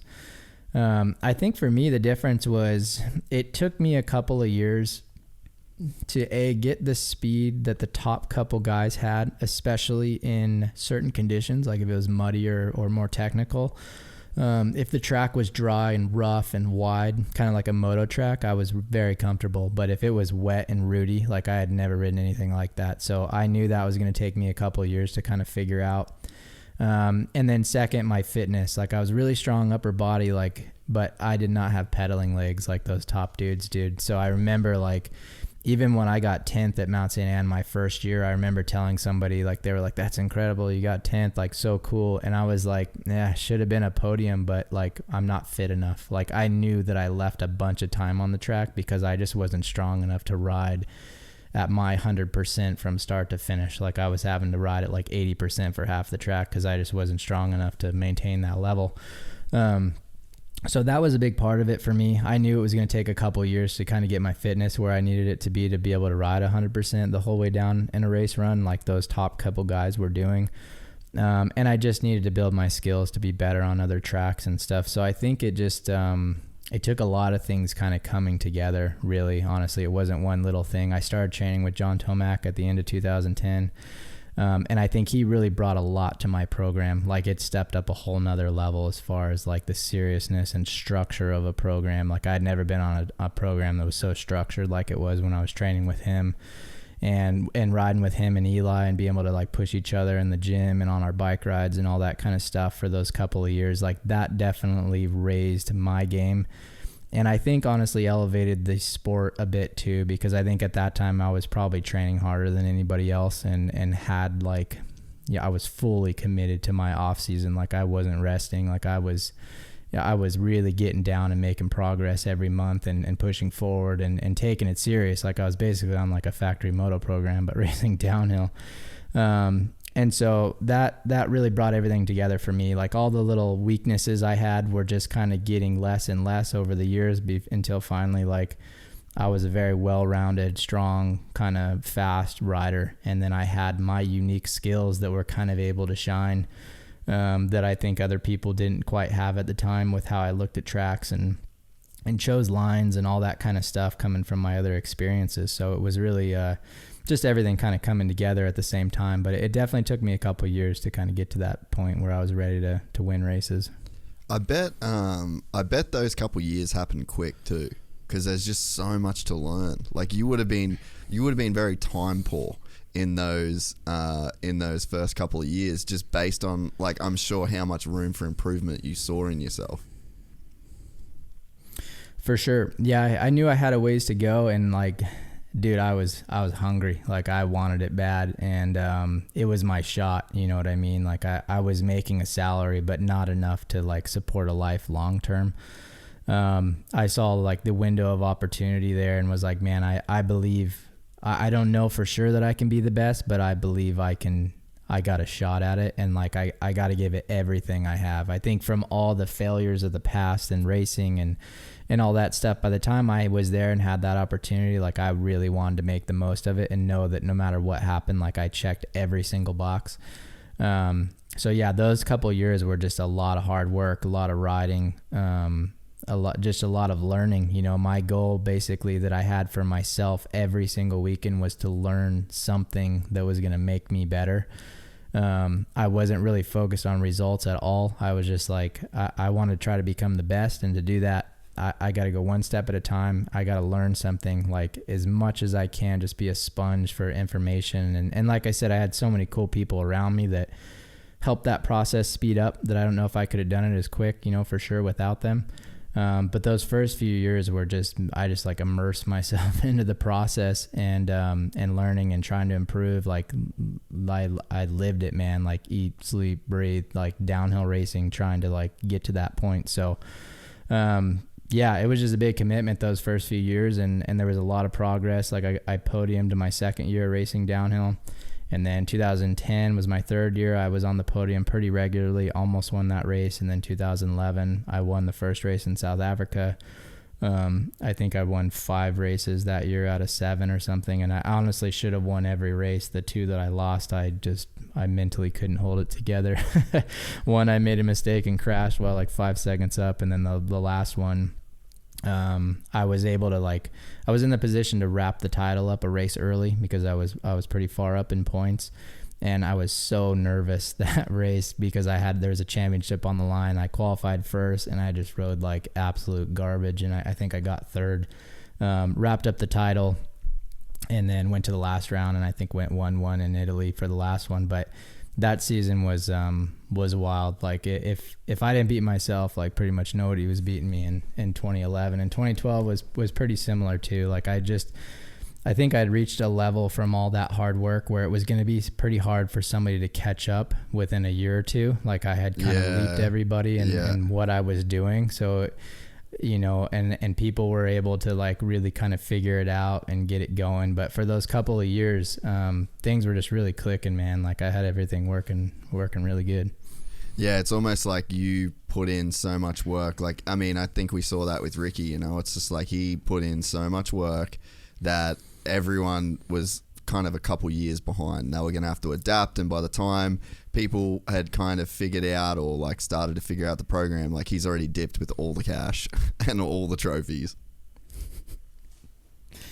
Yeah, for sure. Yeah, it was wild, dude. Like it was crazy because I remember even winning the first race was in South Africa in 2011 was such a wild feeling because it was basically that is what I was going for. I was never like in it to try to get the factory contract or the sponsors or to even be a podium guy. Like my dream was always to be the best in the world, like to win a race. And when that finally happened, it was so wild, like surreal experience. I can remember like it was yesterday, like the feeling of being over there and like looking at the crowd and like seeing the green on the sign when I crossed the finish line and being like, oh my gosh, like it finally happened, like all those years. And we're here. It was crazy, man. And I think on that note too, as a side note that might help people, something I always encourage people, especially young kids or even parents sometimes, I think people have such a tendency to get caught up in the now of, like my kid, little Jimmy over here on the Cobra 50 is like 8 years old, but he has to beat this kid because this is like, you feel like that's your world championship. You see it, the mini dad or the little league dad, and you're so wrapped up into the competition around you at like such a young age. Maybe it's even 14 years old or 15 years old. And I try to tell parents like, hey man, like you might be in the 80cc class right now and you're, top 3 at the local track or whatever, but that is not the goal. Like if you want to be the best, you're going to have to beat, I guess right now it'd be Dylan Ferrandis. Like that would be the guy I'd be looking at as an 80-year-old or as an 80cc rider. I'd be like, that's the goal. Like that's where we're going. Like, yeah, I want to do good now on the mini bike and, whatever. But the odds are that like 99.9% of the kids you're racing are never going to make it. Like you're not going to be competitors with them. Like they don't matter. Like you should be focused on just learning and getting better and building that foundation. Like that needs to be the goal because who cares if you beat these kids now? Like you're trying to beat that guy someday. So what are the steps you need to take to get fast enough and to build your mental strength and your fitness and all this good enough to where you can beat that guy? And I think that's why you see guys like Dungey and some of these guys really like have these careers that are strong and maybe not as impressive as amateurs or whatever. I think for me, I just had that perspective, early on. And so when I started racing downhill, as much as I was like stoked with 10th, I'm like, that's good. But like, I want to be the dude and I got some more work to do and it's going to take me some time. And so I never really cared about the results until I won. That was the result I finally cared about. Like if I learned something every race and every weekend that I felt like was going to get me closer to that goal, then that race week was a success. I tried not to get too wrapped up into the results. And so I try to encourage kids and parents now when I talk to them, because I get parents coming to me like, how do I motivate, or how do I do this? Or I just get so worked up. Like, how do I chill out sometimes? And I'm like, well, just think of the end goal. Like you guys are just trying to build your skills, learn every week. Like obviously you want to do well, you want to have the results, but an 80cc title really doesn't mean crap in the long run. Like as much as it seems like it's the whole world right now, like it it doesn't matter. You're trying to get to this point. So be patient, focus on the things you need to focus on to try to get there, and just kind of like roll with everything in the meantime. So bit of a side note, but I think so many people get caught up in the results of right where they're at, and it really kind of hinders the long-term progress and also enjoyment of what you're doing. Yeah, no, I completely agree. So when you go to this point though, where you're like, you've done all this, but then, okay, now you're literally the best in the world, and you're the best in the world year on year on year. What does that feel like? Is there a moment where, I mean, I've had moments with this podcast, like I drive out, I fucking click the buzzer on the gate, and I'm like, dude, how is this your life? Like, this is insane that you do this. And, you know, it's hard. I find it really hard sometimes to just like put your feet back on the ground in a sense, you know, because it's like you can't even, like I said before, you don't even dream this big. Like, I never dreamed this big. Like, this just happened, and now you're here and you're doing it, and you don't have a choice. Like, you go on the drive home, like, if you feel amazing because you love your life and you love your job, like, it's like a weird feeling to like have what you want, and then know that there's this level of like humility, like you've got to, like, it's like you're a balloon almost, you know. It's just like, put your feet back on the ground and just keep going. Like, was that a thing that you had to kind of go through as the best in the world? Yeah, I think for me it was a little different. I think there's two sides to that. For me, the thing that surprised me the most with winning was sort of sometimes the hate that comes with being the dominant rider. You know, I think people honestly, like, as much as they love you, there's so many people that are like, dude, you've won like so much, like, we want, like, they kind of start rooting against you. And also I think in the fans' perspectives and sometimes in your own perspective, whereas like the first year I raced, a 10th was the best result I could ever imagine. Like, it was so incredible. And then the first podium I got felt the same way. And then the first time I got like a third or a second, I was like, oh my gosh. And then I won a race and it was insane. But then you win 10 races or 15 races, and now all of a sudden, like, a second or a third place starts to feel like a complete failure, where you're like, dude, like, and everybody's like, whoa, he got second, like, what's up? Like, is he losing it? Yeah, it's like it all of a sudden does a 180 like real quick. And, you know, everybody starts picking apart the weaknesses and whatever. So I think mentally that was a challenge for me, was to be like, dude, I'm still like working my butt off. I'm still the same I've always been. Like, I still feel like I'm getting better every year and working harder. But like, this isn't easy. Like, winning one race is very difficult. And winning a bunch is even a whole other level of difficult. Like, so it was frustrating to me. And it was really just my immaturity, not really understanding sports and fans and all that stuff. That's all part of the deal. You know, you got to kind of like roll with that.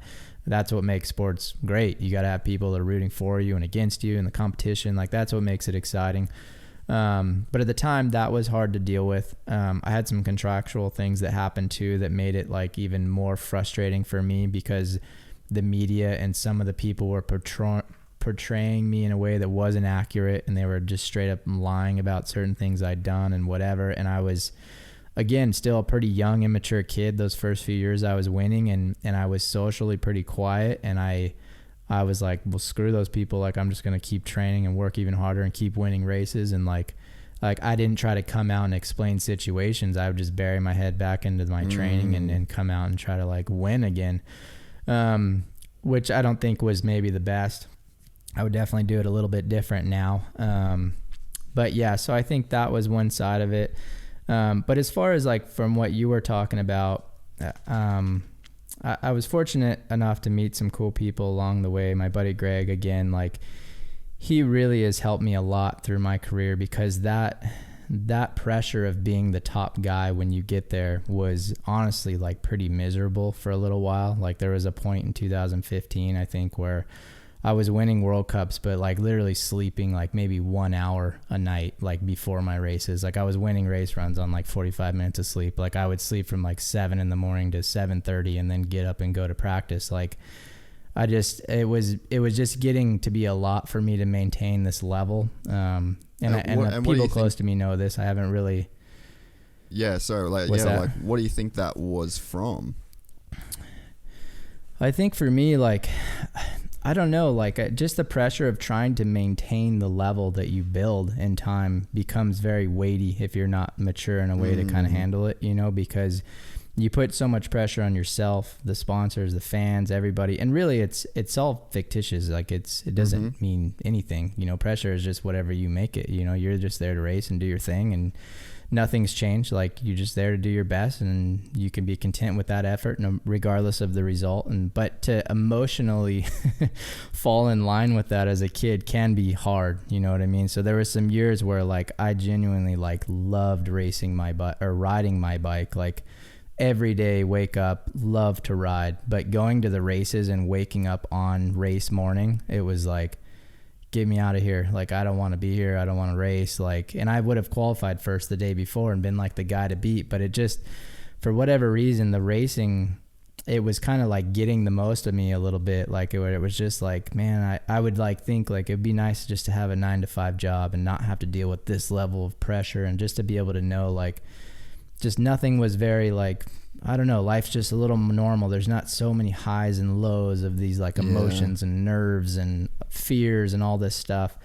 And that's just something I honestly just had to mature through, you know, and it was kind of tough for me for a year or two. And I remember it came down to my belief, same conversation. I was talking to my buddy Greg. I remember calling him one morning. I was in France. I'd woke up, I think it was on race day.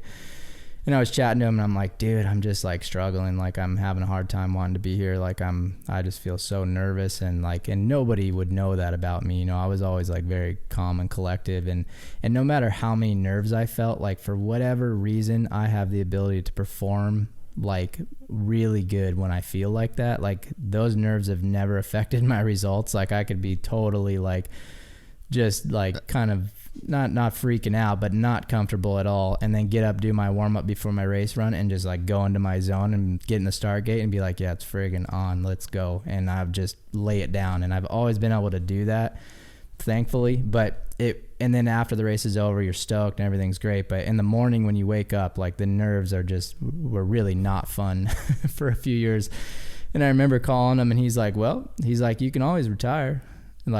And I remember being like, what? And he's like, you can quit, dude. Like, nobody's forcing you to stay. Like, obviously there's going to be implications if you do that. Like, your pay is going to go way down. You know, you're not going to be able to probably ride and train and do the things you love for a living. You're going to have to like do other things, but you know, you could still enjoy your bike like recreationally and do this and do that. Like, if that's really what you want and you believe and you've worked all this for your whole life and built all this stuff, and you're okay with just kind of letting that go and go a different direction, like that's fine, man. Like if that's what you believe is best. And like when he put it that way, I was like, this is ridiculous. Like what the heck am I doing? I'm an idiot. Dude, like get all, slap yourself around, like get a hold of yourself. Like, but I think like I had kind of started feeling like after those years of winning so much, like that's just what I had to do. Like there had been like this law of like, you are the winning guy, you must perform every race. And I'd kind of lost track of like why I was doing it and the belief behind why I was doing it. So I kind of had to reestablish that. And I ended up winning the race, I think, that day. And then, you know, the next couple of years, everything started, you know, just kept going good, but they just became way more fun. And as I've gotten older now, like I enjoy racing and riding more than I ever have in my whole life, even though the last few years have been a little tough with some injuries and stuff like that. I've just matured to a point where I'm very comfortable with like, I'm just going to give it my best. And if it goes great, great. And if it doesn't, like, well, I gave it my best, and hopefully, you know, we'll figure it out and we'll get better at the next one. So, but that was a learning process, man. Like, so there is a pressure, I think, that comes with dominating that very few people will ever understand. You know, when I see guys in motocross and other sports that dominate, and I see when they start to fall off and the criticism they get, or when people talk about not enjoying racing, or guys like Stewart and stuff, when I listen to him talk and whatever, I'm like, yeah, I get it. Like, it's very hard to relate to as a fan, because you're like, dude, you're the man, you have everything. Like, why, what the heck is wrong with you? But it is unique if you reach that level. There is a maturing process that needs to happen. And I think for some people, it can kind of break people, you know, if you're not ready for it or have the maturity to kind of get through it. Yeah, man, that's very, very interesting to hear you talk about. And I think as well, like from my I guess like from where I'm at, it's like I got this crazy life now, and it's like as cool. Like I couldn't ask for anything more, and I wouldn't want to even change it. You know what I mean? And that's so lucky. Like I feel so genuinely lucky and stoked to be a part of that.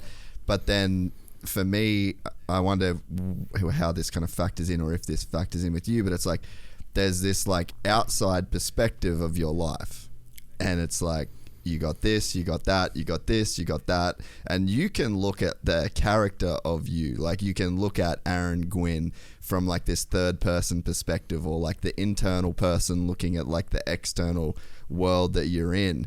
And then, you know, you can like have everything that you ever wanted, or you can have more than you ever thought you could even have, but then you still get in a bad mood, and you still feel like at times you're like, oh, I'm kind of fucking depressed, or like I can't sleep at night, or I can't, and there's like this weird thing that, I mean, at least it plays on my mind, is just like how there's like a guilt for having those feelings. It's like, why do you feel this when, you know, like externally there's nothing that should be changed or could be changed? And then, you know, you get so much like you get so many kind things said to you and about you, and it's so complimentary, and it's like, it's fucking weird when the internal state doesn't match up. And like, to me, that's sort of like one of the big things for me lately, is just like really, I don't even know the answer to this, but it's like almost try to not even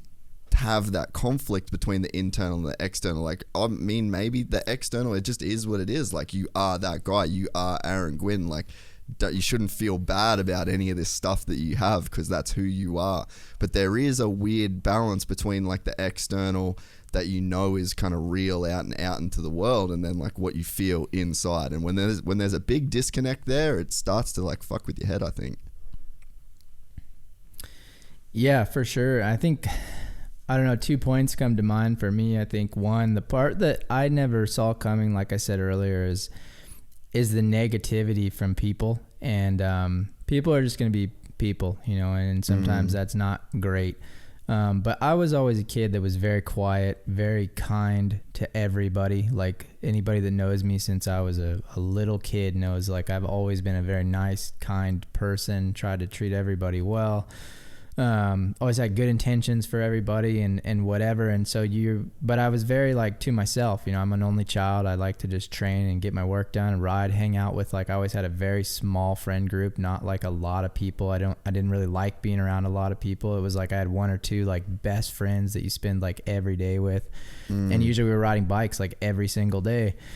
And that was all I really cared about. That was my passion. You know, I love to ride, all that stuff, and I love to work hard and all that. So when I started winning, and then winning a lot, and then negativity started to come around, and people start like speaking into your life and like judging you for crazy stuff, and like starting to accuse your character of all this stuff. I'm like, man, I never asked for any of this crap. Like, I'm still me. Like, I've never, like, I don't mean anybody harm. I've always tried to be like the nicest and best I can be to people. And like, I'm still just here working hard, trying to ride my bike. Like, and so that like would frustrate me a lot for those couple of years. Now it's like, dude, this is a part of sports. Like, this is what makes sports so great. You got to have fans that are passionate, and if you have a passionate fan, they're obviously going to root for who they root for, and they're going to root against for who they root against. Like, if I watch a football game and I'm watching the team I want to win, I'm like, screw that other team. They suck, you know, whatever. Like, that's part of fans, you know, you don't mean anything by it, but it's like, that's the passion of sports.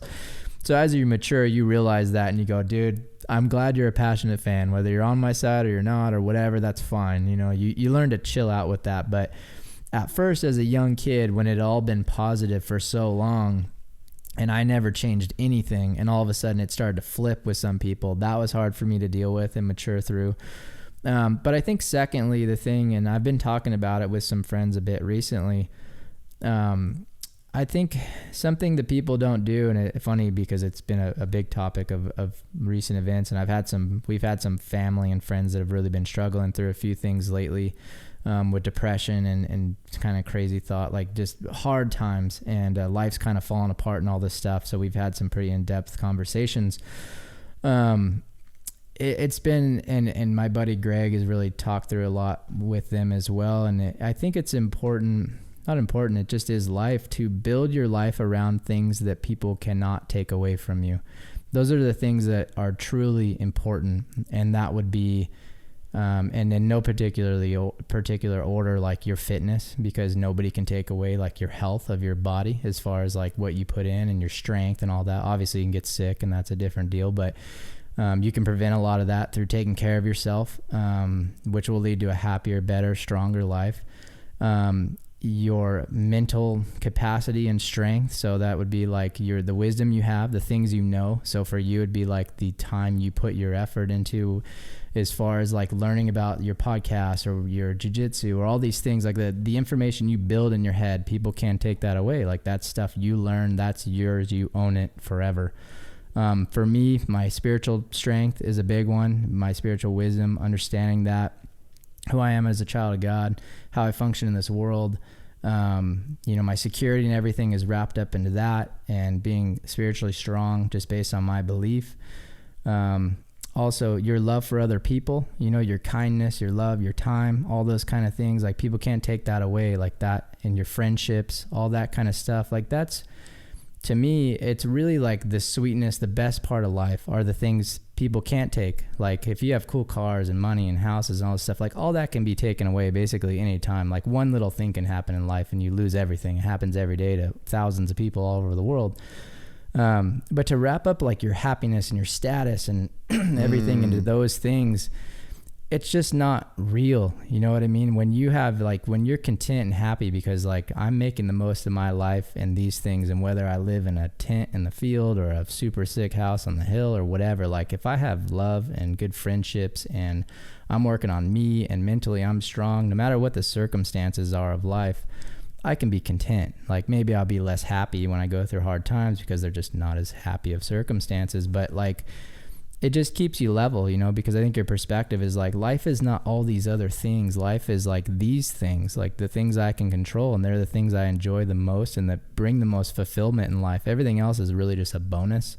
So I think when you go through high times, when everything's awesome and it's great and you're getting all these compliments, you're making money and whatever, like when you have that perspective, you don't allow that to go too far and be like, this is me now and this is my happiness and I got to maintain this and whatever. You're just like, dude, this is a great, awesome blessing in my life. I'm so thankful to have it.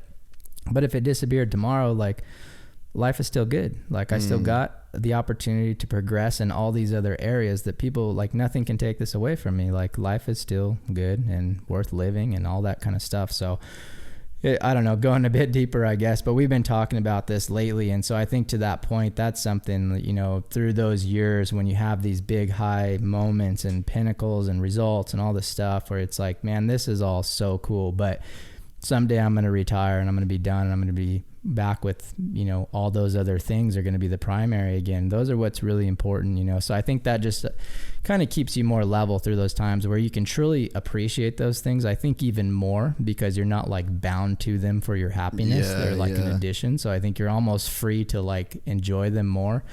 But because that's not like your whole self-worth is wrapped into those things, it's like the rest of life is still good. You're not afraid of losing them and all that kind of stuff. So that's something we've been kind of chatting about recently because I've had some friends, like I said, going through some tough times. And I think that perspective, man, it just changes life. You're like, oh yeah, like I already have the ability to control all these things that are going to bring kind of true happiness.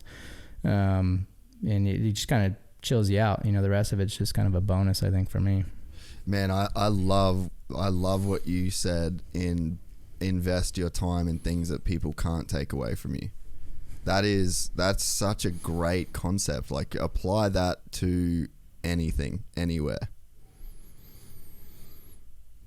Yep, for sure. And I think it's been interesting for me. Like I was recently married a little over a year ago, and Lauren and I enjoying that relationship and growing and having like true love and unity and all those things. It's so funny how it puts things into perspective. And not only her, but like some of our close friends and stuff. It's like, man, we got this great blessed life and everything is awesome. And it's so fortunate to have it. But it's like the relationship and the love we have for each other and for our friends. It's like, man, you could get by on almost nothing. And if you still had that, like life would still be pretty friggin' awesome.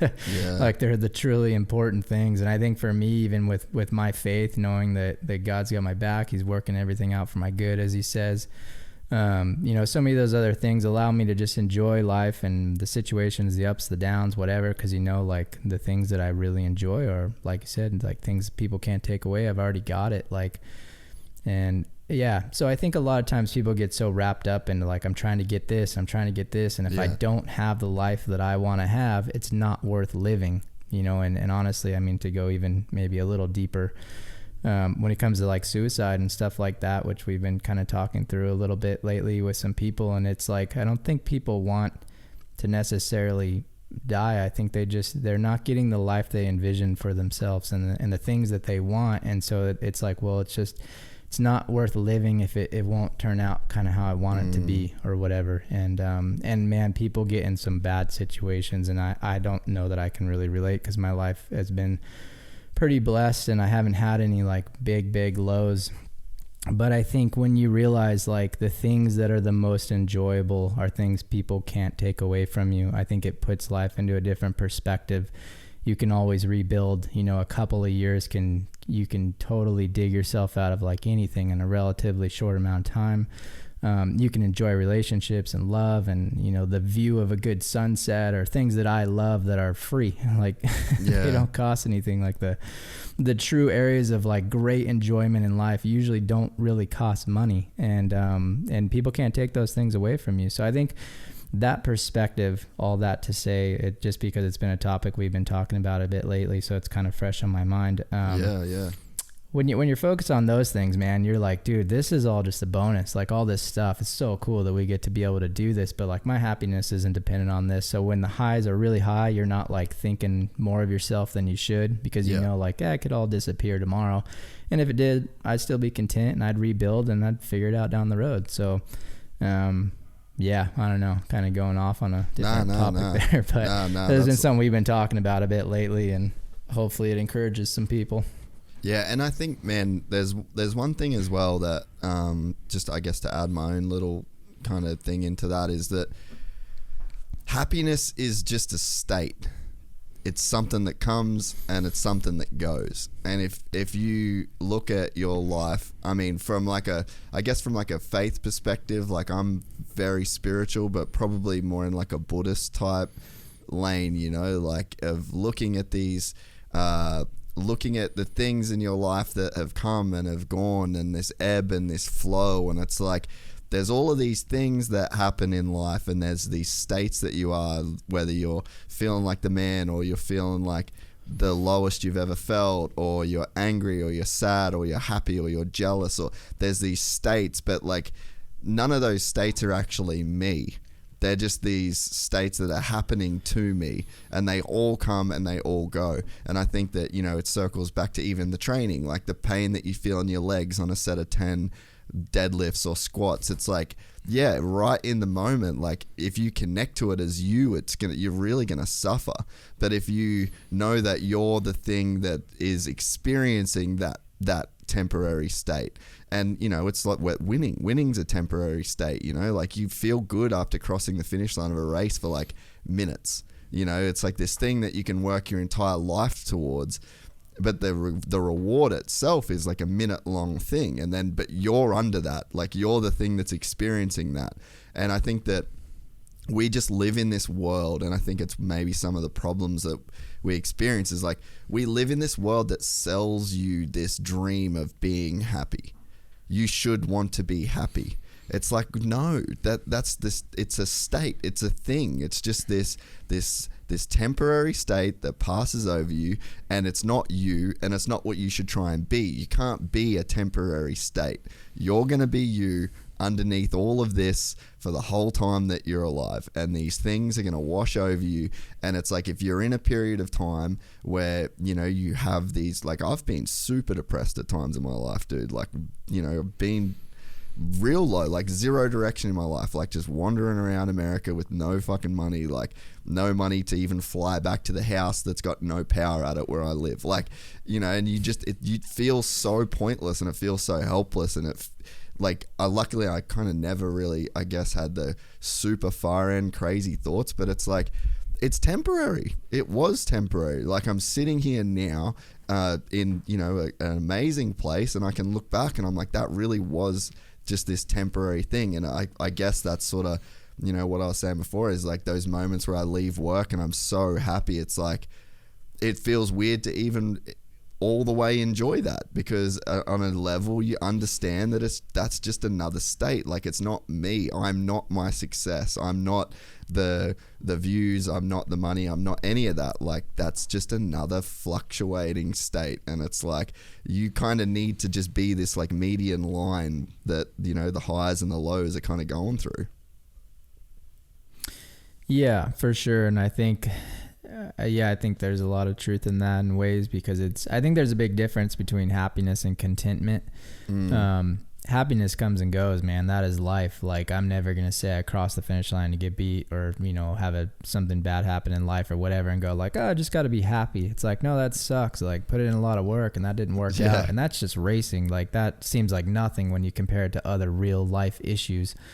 Life's not always going to be happy, and I think people kind of sometimes expect, like, how do I figure out a way where like life is going to be happy 100% of the time? And it's like, dude, that's not realistic. And happy wouldn't really be what it was if you were just there all the time. Like, you kind of appreciate the good times because of the bad times, you know. And I think, but contentment, and I think that comes in being strong in those areas we talked about, like things people can't take away from you. Like, you know, you're doing your part, you're progressing every day, you're taking care of yourself, you're building your strength, like mentally, physically, your love for other people, enjoying those relationships, all that stuff. Like, so when life is like happy or less happy, you're like, yeah, but I'm content. Like, I'm content with the path I'm on. Like, I'm doing my part. I'm enjoying that. Like, you know, some days might be more fun than the others, but that doesn't mean that like one day is worth living and the next one's not based on those circumstances.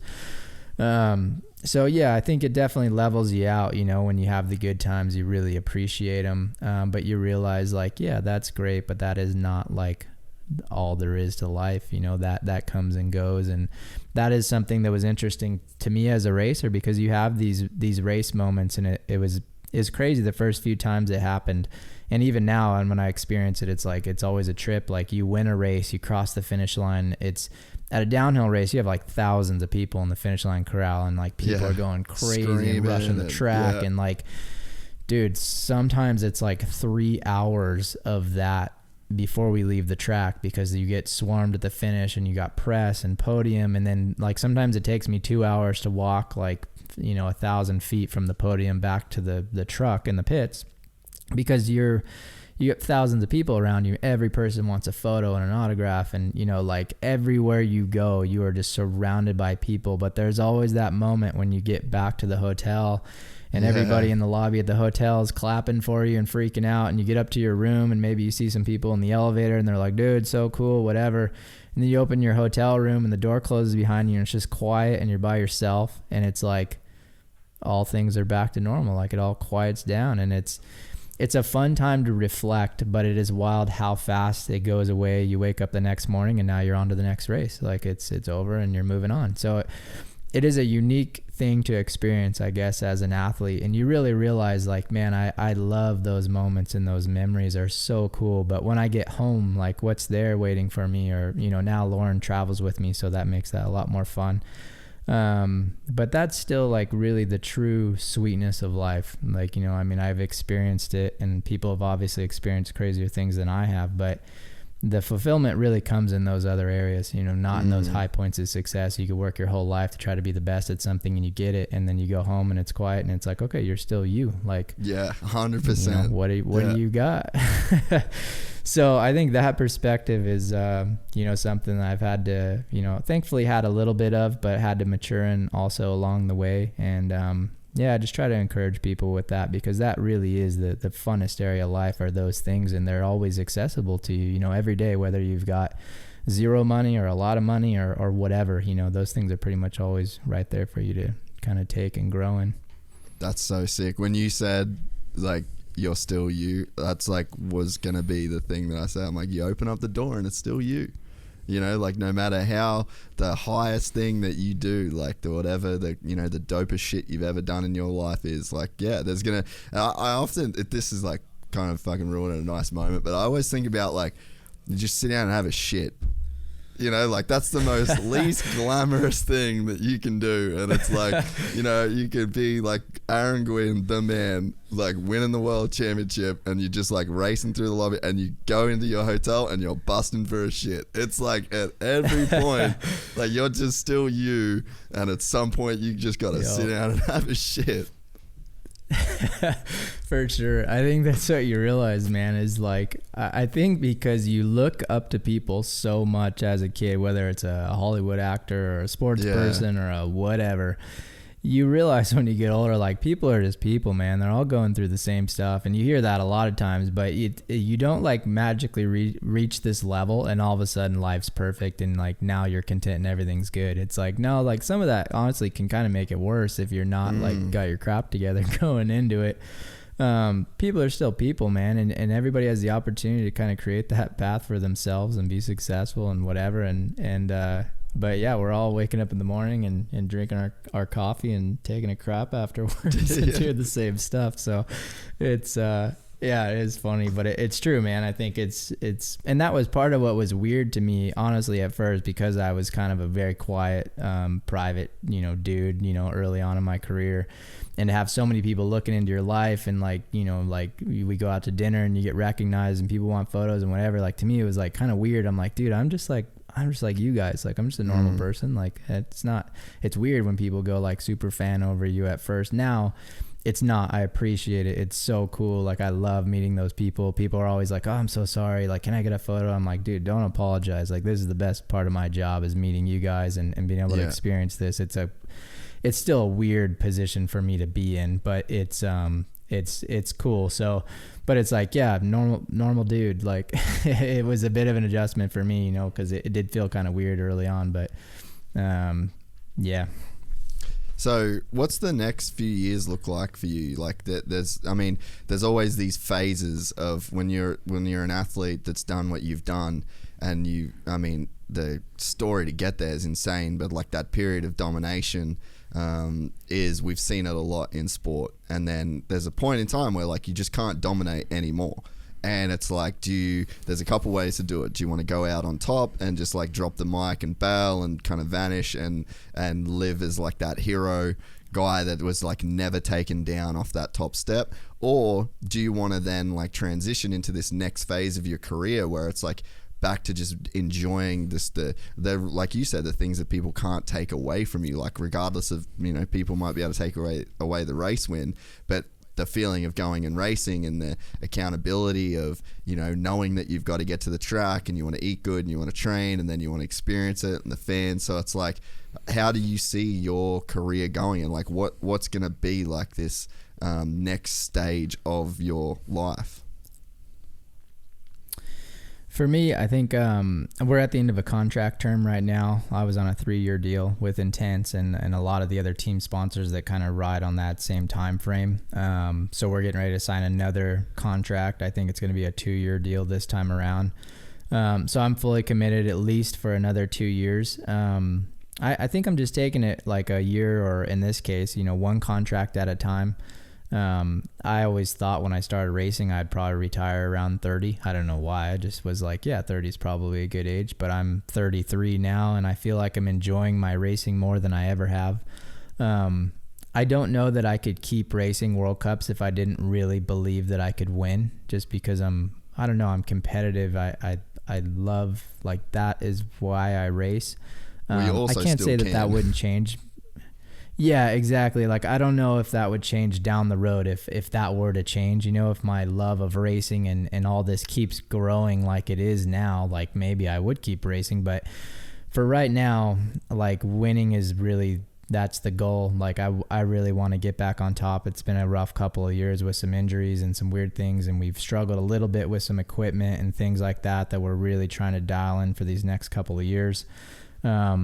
I feel like I'm still getting stronger and better and enjoying it more every year. So I think for me, like, I take it kind of a year at a time.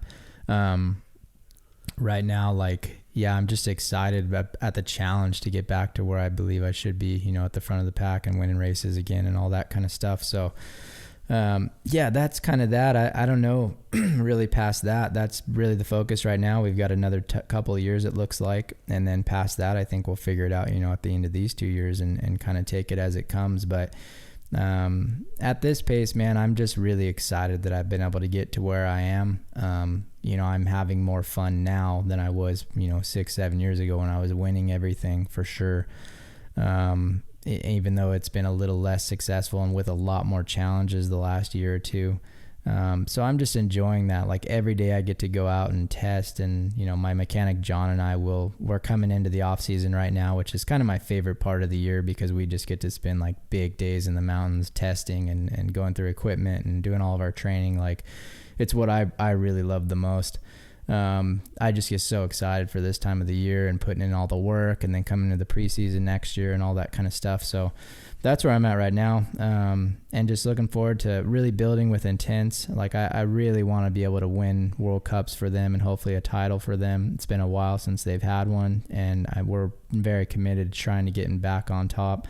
So I think that's very exciting to me. Having Lauren with me at the races has been really fun. I think that honestly is extending my career because it makes the traveling and the time away from home like so much more enjoyable. And since we race primarily in Europe, yeah, for sure. And so instead of missing home when I'm gone, like she is home, she's there with me. So it makes that really fun.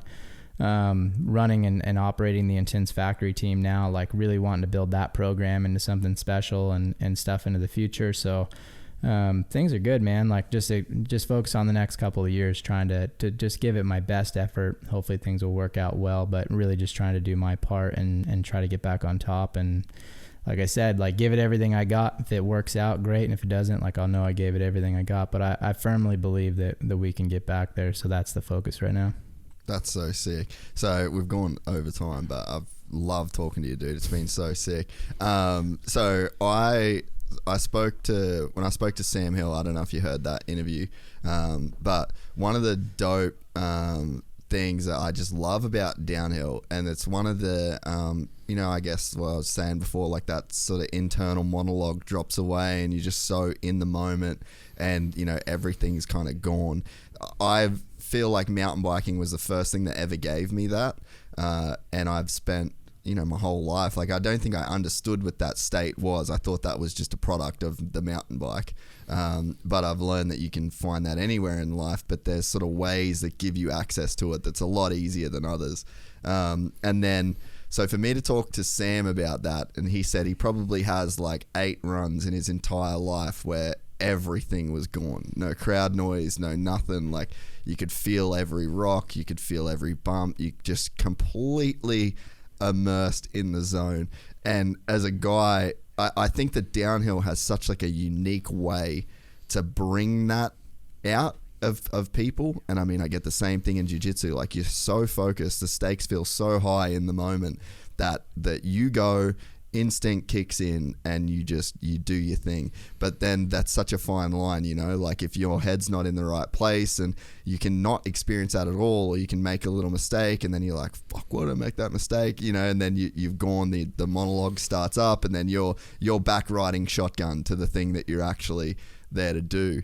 Can you relate to that as a guy? Like obviously Sam's got some insane runs where he's just literally destroyed the world. You've got some of those runs as well. Do you have any of those that stick out in your mind? Are they more, like did you have more than 8 of those? Can you do it on cue? Is it a place that's hard to get to? Like I'd love to hear your take on that.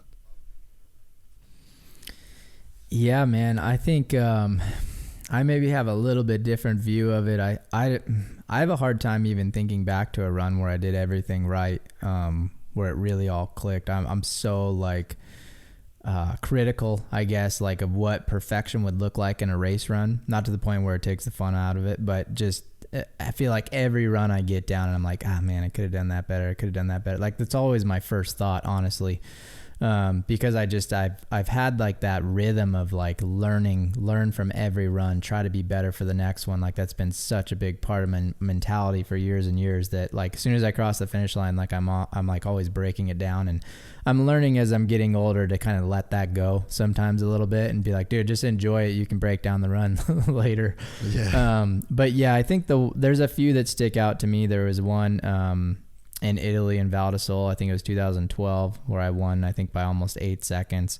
Same thing in qualifying. It was just like one of those weekends where I felt like I had a line on every straightaway of the track that nobody else had, and I had speed and fitness, and it was just like I knew like I could dominate. I just needed to put the pieces of the puzzle together in the race run. And while I was racing, it was like I was just checking the boxes. Like each section was like a little puzzle piece, and it was like, all right, got that one, moving on to the next one. Like you're racing, but it feels like you're not there racing. Like you're just kind of almost like watching yourself race, and you're just going through this like rhythmic set of motions to get down the hill, and then you cross the finish line and you're like, well, I'm done. Like it's a wild feeling when you kind of get into that zone, I guess, when you're just like, you're almost on autopilot. Like you've done so much preparation, so much studying, you know, like every inch of the track, and you're just hitting your lines and just picking your way down the course, and you get there and it's done. And it's like, it is a pretty wild feeling to be so immersed into something like that. But like you said, I feel like that a lot when I ride. Even yesterday, I was riding with a buddy of mine just on e-bikes on a local trail. And just riding down the track together, I was just like, man, it's just so much fun, because you're not thinking about anything else. Like you're just there enjoying the feeling of the bike, and you can go wherever you want and do whatever you want with it. And I don't know. To me, I think that's why bicycles have lasted as long as they have in my life, because there's such a passion there for me. Like I love it. I love the feeling of riding. I have ever since I was like 3 or 4 years old. And so when you're racing at that level, to be able to enjoy the sport at that level because your skill is that high, like it's kind of comes back to the first conversation you have, you know, the better you get at something, the more you can enjoy it. So I'm thankful for that every day. Like I love riding bikes. So to have kind of the skills I've built over the years allows it to be like, to me, like the most fun thing in the world. Like it's so cool. So I've had a couple of those runs in my career where I feel like I was in the zone, everything was clicking, I wasn't making many mistakes, and it is a wild feeling. It's hard to explain. It almost feels like both better than you ever thought it could be, and then also like very expected at the same way. You're like, that's what I trained for. Like it actually just went to plan, and I didn't jack it up. Like good. Yeah, that's so cool, man. Yeah, I love hearing about that, because yeah, I mean, I think for all of us, like that's what we can relate to. I can't relate to going as fast as you go down a hill, and I can't relate to winning a World Cup overall, and I can't relate to winning world champs. But for that, whatever period of time that it is, when you go riding and the wheels are moving underneath you, and then you're just kind of gone, and then it's almost like you just wake up from a dream, but you can remember the dream, but you feel like you were dreaming, and it's like to just be in that state. I think you mentioned contentment before. Like I think there is so much contentment in that place, and I think that's why we all ride, whether we know it or not. You know, it's like that's that subtle feeling that's so hard to describe, it's so hard to fully articulate and explain, but it's like you can feel it and I can feel it, and there's a world between us in terms of skill and speed and result and all, but we know that feeling. And I think it's been it's a really cool part of my job, is to kind of, I guess, get other people's perspective on that feeling that we all feel. For sure, man. Yeah, I think that's what's so cool. If you ride, or I mean really any sport or activity, if you can, you know, I think a lot of people relate to that, but when it comes to riding moto or mountain bikes or whatever, like it's very fun to talk to people like you and like-minded people, because they enjoy that and kind of know what that feels like. And for me, man, like I said, I've loved it since I can pretty much have been able to walk, and I'll do it for as long as I can till I'm dead. I can't imagine like anything being more fun. So it's pretty crazy to be able to do it every day for a job. That's for sure. Well, man, I kept you a lot longer than I thought I would, but I enjoyed talking to you so much, dude. I knew I would enjoy this interview. I mean, a massive, massive fan for a really long time, but I just like where we know a lot of the same people. I've just got zero connection to you, like in terms of, you know, actually hanging and stuff, but I knew this would be good. And yeah, to talk about the things that you have and like the just general life stuff, and to, you know, talk to hear about your philosophies on things and the way, like, I guess these thoughts that you've kind of lived with and applied throughout your life. It's been really, really cool, man. I'm so motivated to go to the gym right now and just do anything, just do my best at anything. Like, and I think that's a really cool gift to be able to motivate people like that. So I hope, you know, this wasn't very mountain bike focused for people that maybe wanted to hear a little bit more about the mountain biking, but man, I just enjoyed hearing your take on life, dude. It's no surprise that you're as successful as you are, and yeah, thanks for sharing like the stuff that you did, man. I really, really enjoyed it. Yeah, thank you, man. Likewise, it's been yeah, really cool chatting with you finally, and crazy to finally catch up. I know we've been talking about this for a few months, and thanks for allowing me to kind of just, yeah, chat about what we want to talk about and kind of go off the rails a little bit from the norm. I think it's fun, and to me, like that's kind of part of why I've started my channel and stuff, is because I feel like I just love relating to people on that level and sharing information that I feel like can actually benefit people's lives, and kind of support each other. You know, we're kind of all this network doing the same type of stuff. So it's been, yeah, it's been an honor, man. Thank you very much. I appreciate it. No dramas, dude. And yeah, anytime, like even before next season, if you want to come on again, I'd open invite. You come on whenever you want, man. I feel like I could talk to you all day. So sick. Sounds good. Yeah, let me know when you get out here too. We'll have to go for some bike rides. Yeah, dude, for sure. And I'd be so pumped to go do some runs in Cairns if the World Cups go back there. That'd be sick. Yeah, for sure. Hopefully we get back out there. I would love that, man. I feel like we got a lot of fans down there that have been missing out for a few years. We gotta get back down there and show those guys some love. Nah, sweet. Well, man, enjoy. Take care, and yeah, I'll talk to you soon. But yeah, thanks again, man. That was a insane podcast. I appreciate it so much. Yeah, thank you, brother. Likewise. All right, bro. Appreciate it. If you enjoyed this content, please like and subscribe. And to listen to the full 3-hour podcast, search Gypsy Tales in your favorite podcast platform or click the link in the description below. Gypsy Gang.